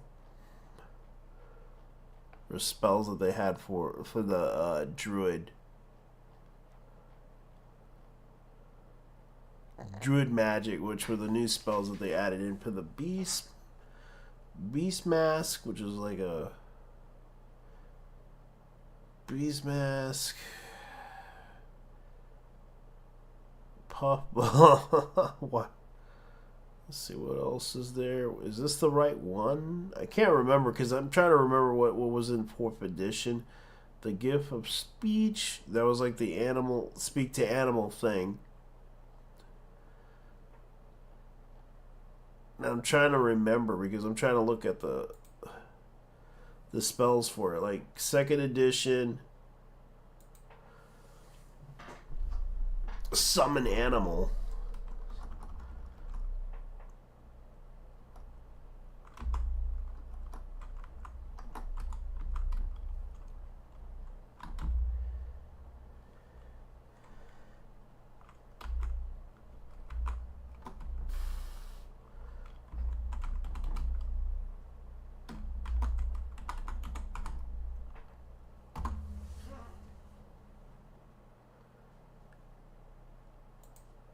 That was the one that I was looking at. Conjure animals.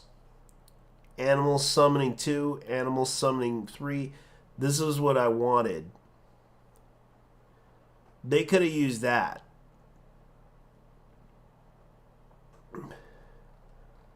But they decided to remove that for some reason. I don't know why they did that. Where's the summoning? Where's the summoning creatures thing? Summon animals? Because this was introduced in the Rich Wizard for Druid. I want them to bring back the summoning Druid class. Why? They should. Because that's what Druids also did. They but I guess they decided no, we're not going to do that because we want you to transform into animals to become tanks and shit. And I'm just like, come on. I want to role play Ace Ventura and yeah, that's what I want to do. But they don't want to do that in the original. They removed animal summonings. They removed that to put in this this shape shifting stuff, and I don't like the shape shifting, to be honest with you. I think it's cool and all. Yes, you could do like the great owl bear thing. That's cool and all, but I kind of like the old school druid that you can summon like clerics. That's what I want. Like summon animals that can help you on your journey. Like I want to role play Ace Ventura and be like, alrighty then. Play Jim Carrey and start summoning animals just to annoy the DM as a joke.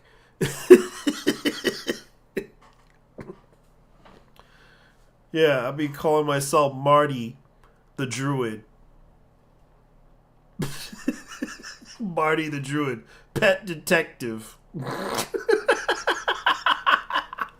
Yes, what happened to you, birdies, at the night of when you saw the witness getting murdered? That's right, I discovered it. My animal friends had told me about this and witnessed the murders.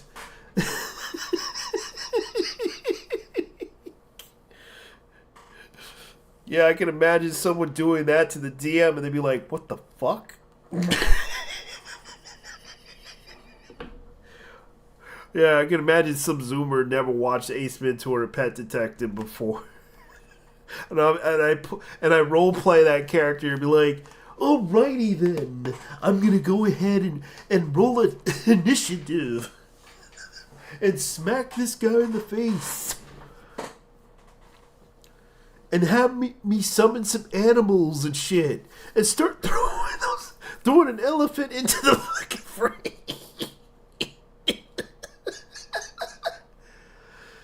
I miss those days.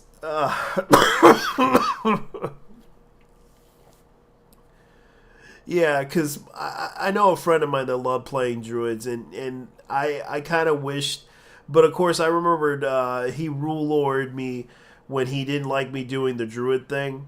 I played the druid, and I thought it was kind of fun, but he kind of overstepped his boundaries on the rules, and he wanted me to wait and summon, because this happened in 3rd edition, and I remember playing 3rd edition druid, and what happened was the duration to summoning, because it was a conjuration spell and it had parentheses over it, but he didn't bother to, he just assumes that, oh, you have to roll like 1d6 per round. Like it took like 4 rounds, but it was actually, you could cast it at 1 round, I found out, and he thought it was too damn overpowered. I'm like, dude. And I read the book. I wasn't trying to cheat or anything like that, but I knew it was like 1d6 and it was a summoning spell that was 1 round. You can summon it within 1 turn. That's how it worked. But of course, because the way it works is you can summon it and it comes in from another plane, and it comes, and the animal comes out, and it fights for you. And of course it says the animal obeys its caster, but they don't want to use that spell, summon animals, because that'd be too overpowered in the game, especially in Tomb of Horrors. The guy even mentioned that at PAX that he used that spell, but of course they don't want to bring back that spell because they know what will happen. So keep that in mind. As much as I wish they brought back, animal summoning spell, they're not going to do it. Why? Because they know that it's going to be too overpowering to have animals fight for you. Because the table kind of shows it. And this is something I wish they would do. Please, for the love of God, can I just play a fucking druid with that summon shit? Like summons animals from another plane to help me out and beat the crap out of some fucking evil bad guys? Come on, Wizard of the Coast. You know you're trying to cheapen this game out. Like, come on. Just balance out the fucking, like, summoning, summoning of animals. If I wanted to, I could summon a whale. I could summon something like simple. You just give us animals that you feel that need to be in the table to balance out what you feel is needed. You don't have to pick. You can tell us to cast 1 animal or 2 animals or 3 animals. Like, set a limit of how you want to design the summoning aspect of a druid, because I really wish you guys would consider putting like a circle of summoning to basically bring back bring back nature's ally. Bring that back, or use the old AD&D vision of it, the old version of it, of animal summoning, and it would be fine, because that's what we need in the game. I would rather play that class, that old school class, but you don't want to do that. You want them to be tanks, but I'd rather, have some variety for once, but you guys choose to do that. You would rather have them become a spellcaster, which I understand. And this is the thing. Can you at least design a summoning class? That's what we need. Like, come on. I know what's going to happen, and I know why you're doing this, because you don't want them to have that advantage. You don't want them to take advantage of the Tomb of Horrors, since you mentioned that you summoned animals so that you could sacrifice them to the fray. Keep that in mind. I wish they would do that. But unfortunately, they do have other summoning abilities, but I just don't like them. I don't like the summon, like, I wish they would bring back animal summonings, but they're never going to do it. They're never going to do that. That's what I hate about it. It's like there's so many spells that they could use, but they don't want to make a summoning circle of summoning, or whatever class they want to make design it out of. For the love of God, Wizard of the Coast, can you please bring back conjure animals, or animal summoning? For the love of God, just do that, please. It would be so fucking simple. Or summon monsters. I don't care. Just bring it back for the druids. It's that simple, and yet you guys don't even want to do that. You left that out in fifth edition because you don't want them to be too overpowered and dependent on the spell. I get it, but please just make a summoning class for druid. It'd be easy and simple and fun, but I don't know why anyone does not want to do that in the new edition, if that's what you're claiming to do. Because I just don't get it. Anyways, let's look at the monk class, because this is what bothers me about these spells that they're trying to do. Because let me look at all these, because I know I'm sorry if I'm complaining about this,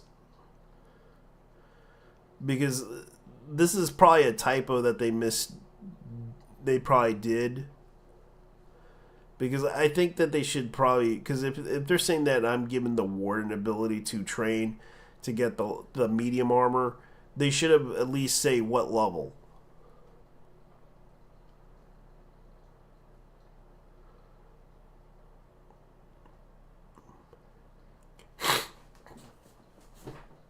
Because I'm just saying, like, what level do I get medium armor? Do I get it at third level? Do I get it at fourth level? Do I get it at fifth level? It's very vague on what they want to do.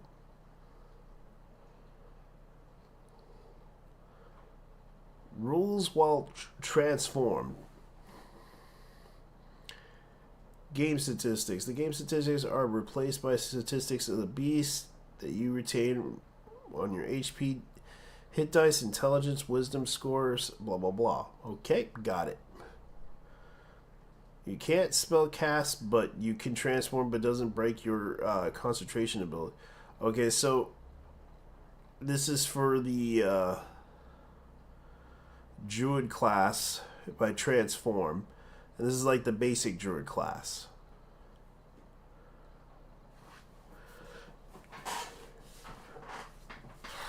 Okay, so druids of the moon draw on the magic of the moon, transforming themselves in the heart of the wild.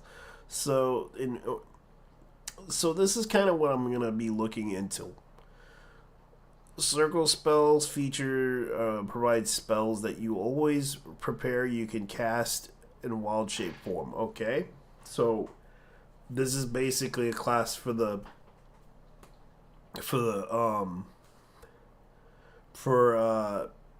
wild shape.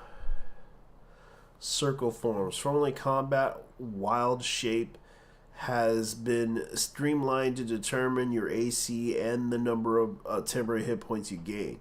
Improved circle forms.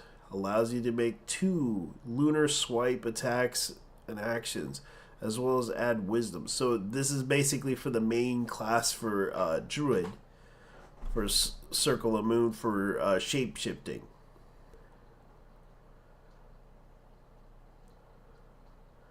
So Circle of Moon spells get, when they are transformed, they get Cure Light Wounds, Moonberry, Starry Wisp, Vampiric Touch at 5th level. Okay, so is that what we get for Druid subclass? Specialization, or the subclass levels as a specialized. So that's the Circle of the Moon, and we get those at the Circle of Moon spells. Circle of Forms have learned an ancient techniques that allows you to channel lunar magic and assume a wild shape, granting them the following benefits. Challenge rating. Maximum challenge rating. Your form equals to your druid level divided by 3, rounded down. Okay. Armor class. Your AC equals plus your wisdom modifier until you leave. Okay, so I get a plus 16 if I decide to put at modifier 17, and if I go into, I get 18 at plus 4. If I get up to 20 wisdom, I get a plus 5. So that leaves me about 19, okay, 13, 14, 15, 16, 17, 18. So I get 18. But it's still not enough for AC. You gain the number of temporary hit points equal to 3 times your druid level. So I get temporary hit points every time I transform. So it'd be like, based on my hit die,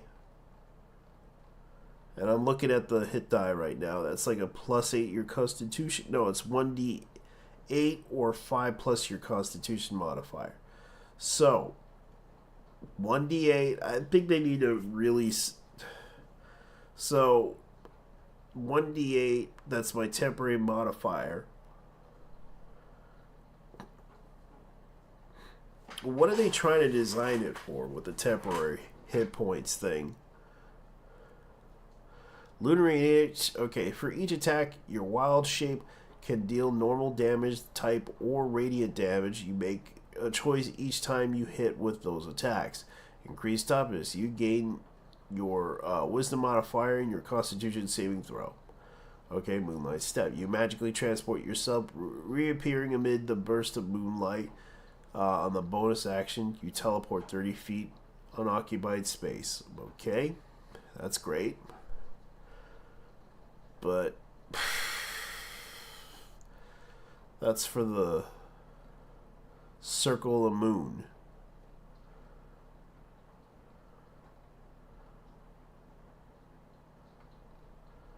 And that's the only thing they changed for the druid.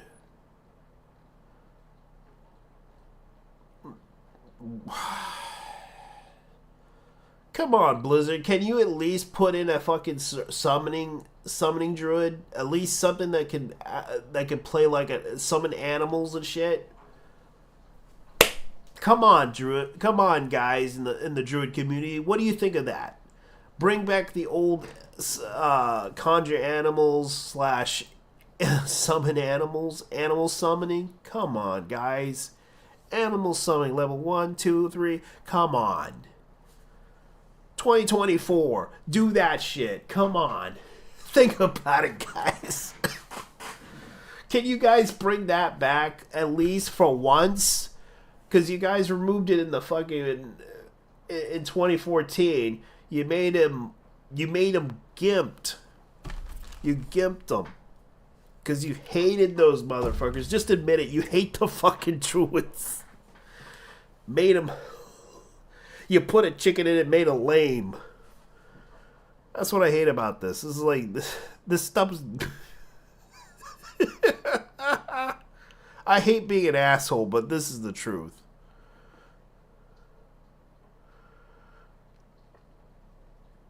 Okay.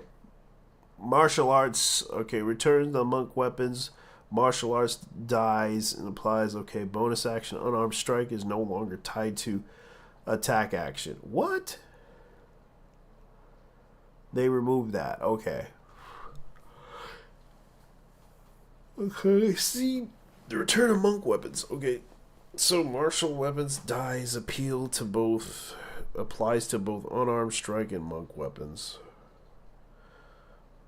Martial arts, unarmed defense. But they added new so they have a table for unarmed movement.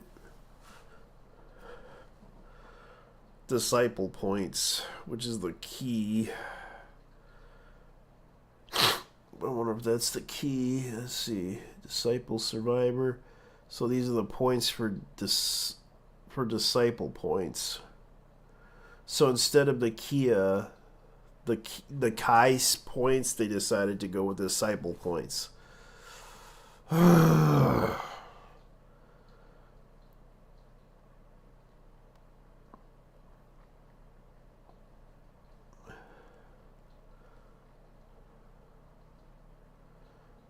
Okay, the warrior of the hand, unarmed combat, learn techniques and opponents manipulate their own energy.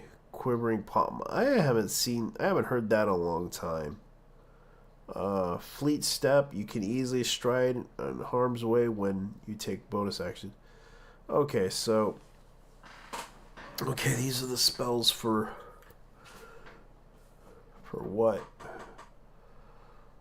Okay, so this is the celestial conjure celestials for cleric. Conjure and oh, finally they fucking have that. That's what we wanted. That's what we wanted. Conjure animals. The old school fucking, which is summon animals. That's all I ever wanted. Motherfuckers had the spell in there. Could this be the preview of it? I don't know. Finally, they had this. Okay, conjure elementals, which is fine. That's what we needed too. That's the druid spell.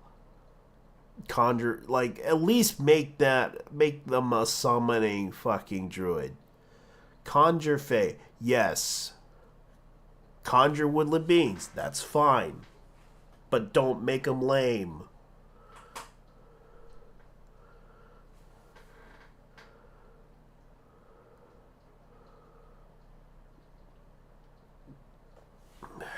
Let's see. Okay, healing word. Finally, they gave us the mass healing for druid. Finally, massive cure light wounds. Yes. Yes, starry wisp. That's what we wanted. Power word, fortify. Okay, that's fine. That's what we needed. Okay, what they?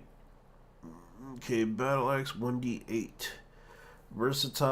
Versatility is 1d10 if you decide to put it with two-hander.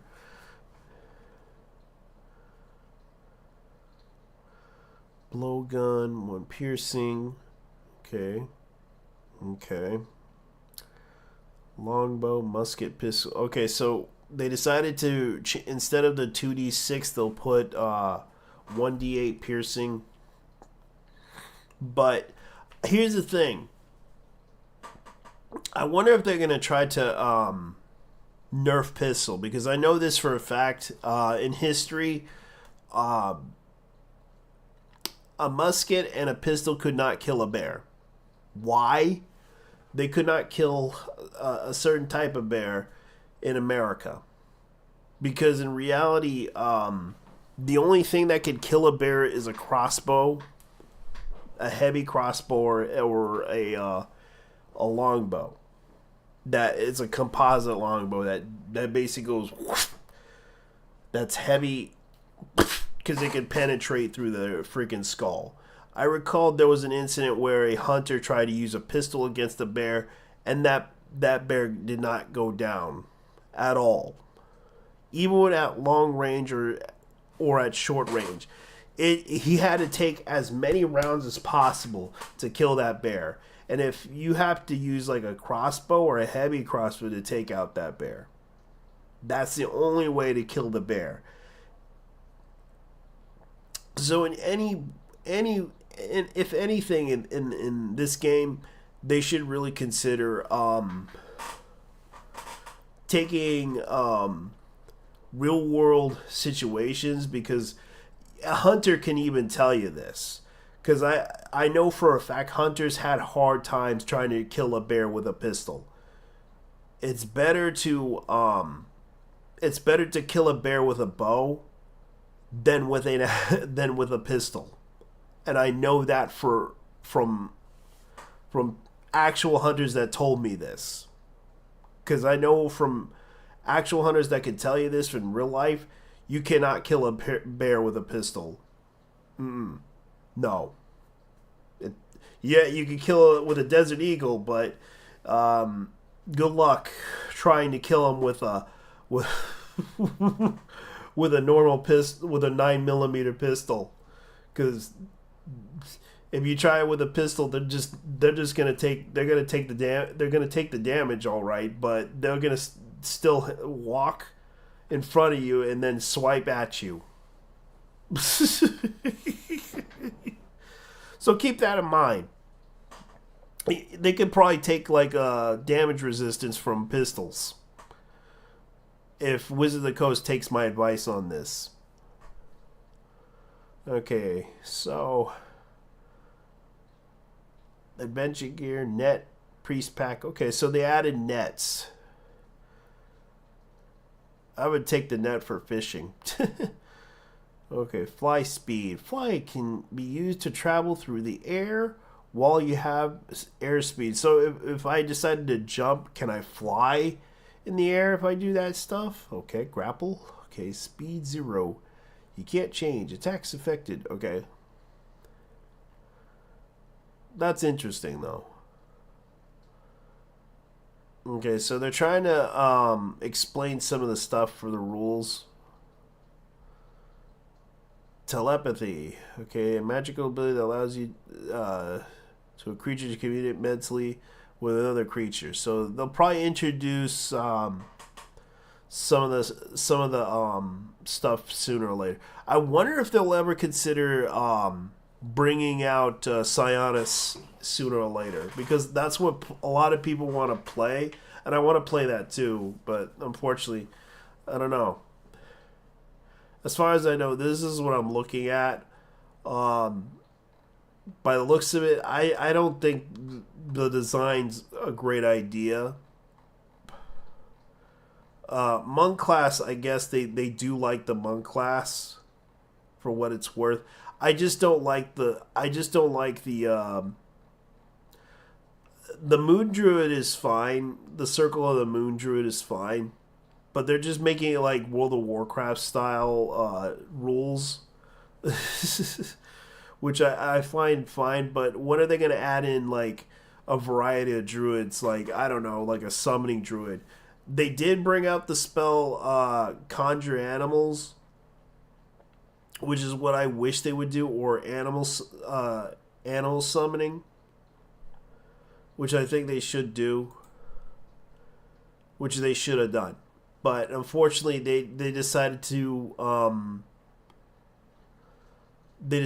leave that as a spell for level 3, which is fine. But I wish they would consider the idea of making summon animals level 1, 2, 3, 4, 5, 6, but instead they decided to keep that as a spell, which is fine. Okay, action cast time is an action, which I think they should put as 1 round. The cast time should be 1 round, like in the old 3rd edition version.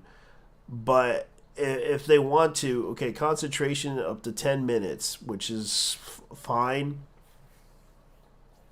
But you summon the nature spirits to take the form of a large swarm or spectral animal in an unoccupied space, and you see them arranged, and swarms last the duration.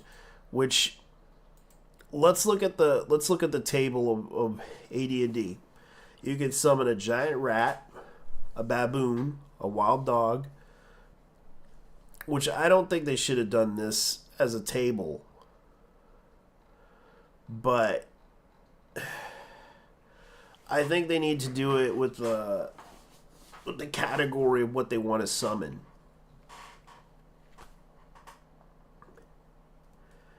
And work with that. They can make it summon so it can be balanced. They can summon 1 animal for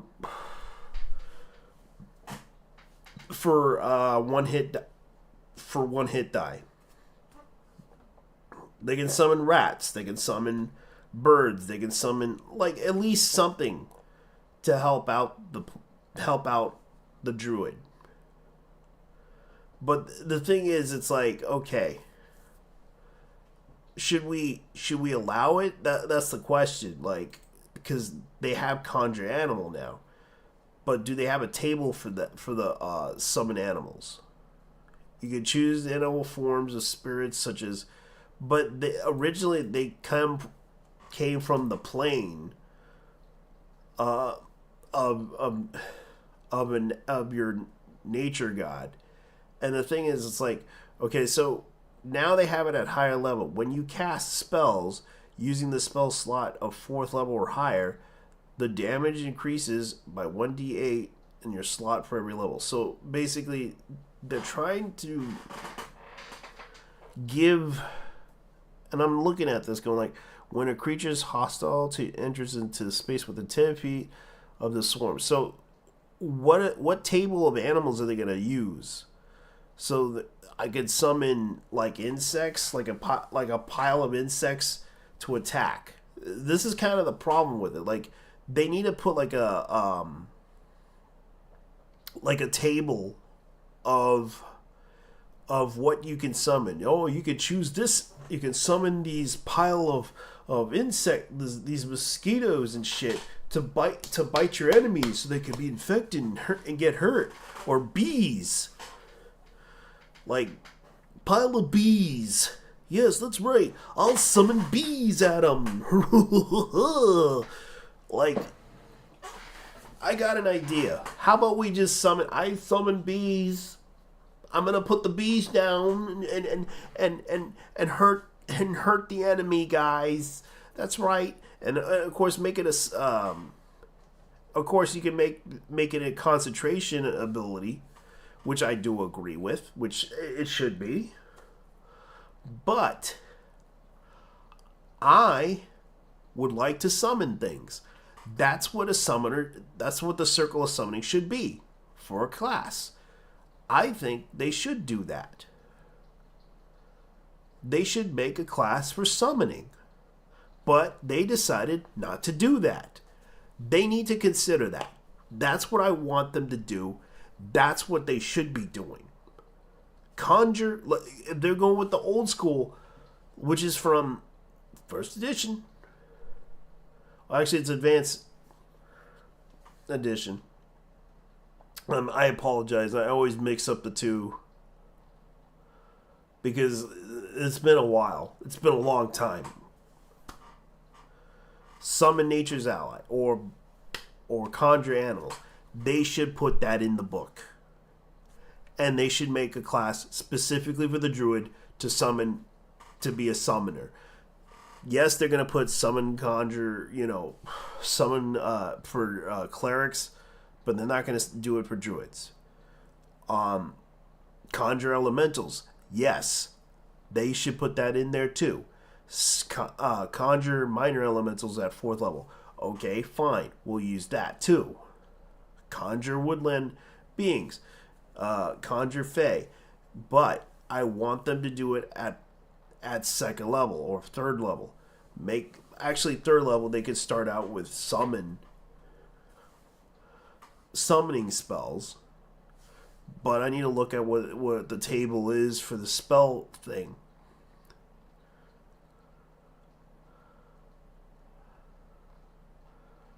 Let me see. Let me look at the spell for druid design.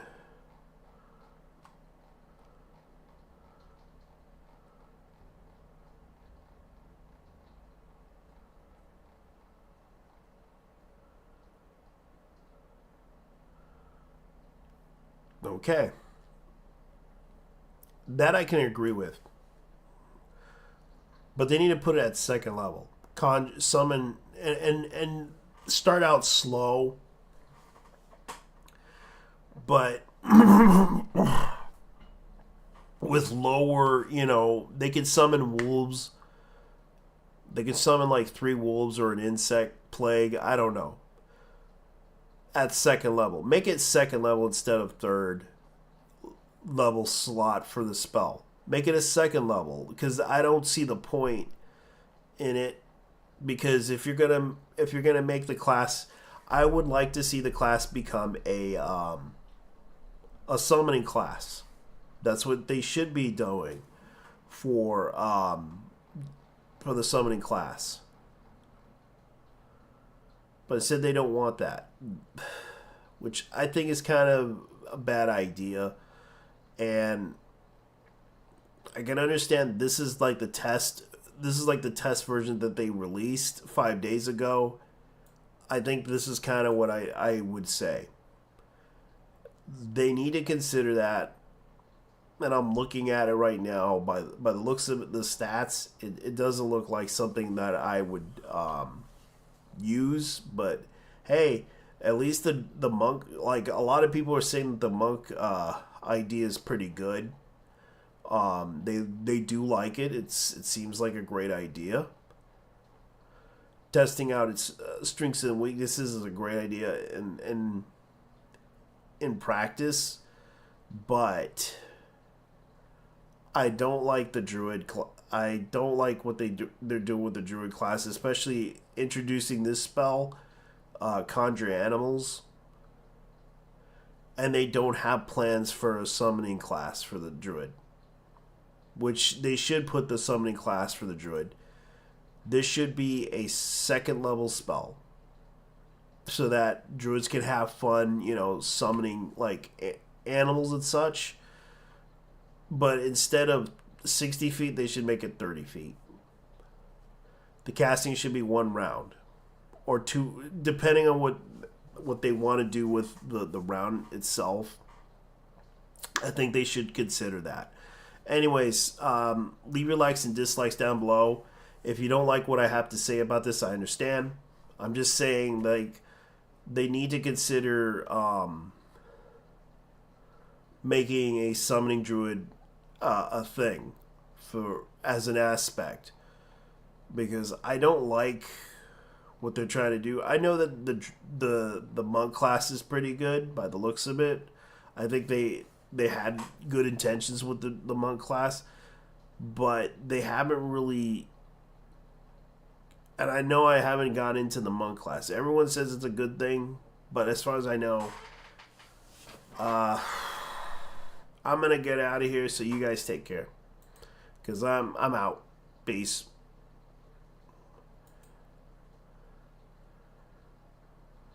Cause I gotta get out of here.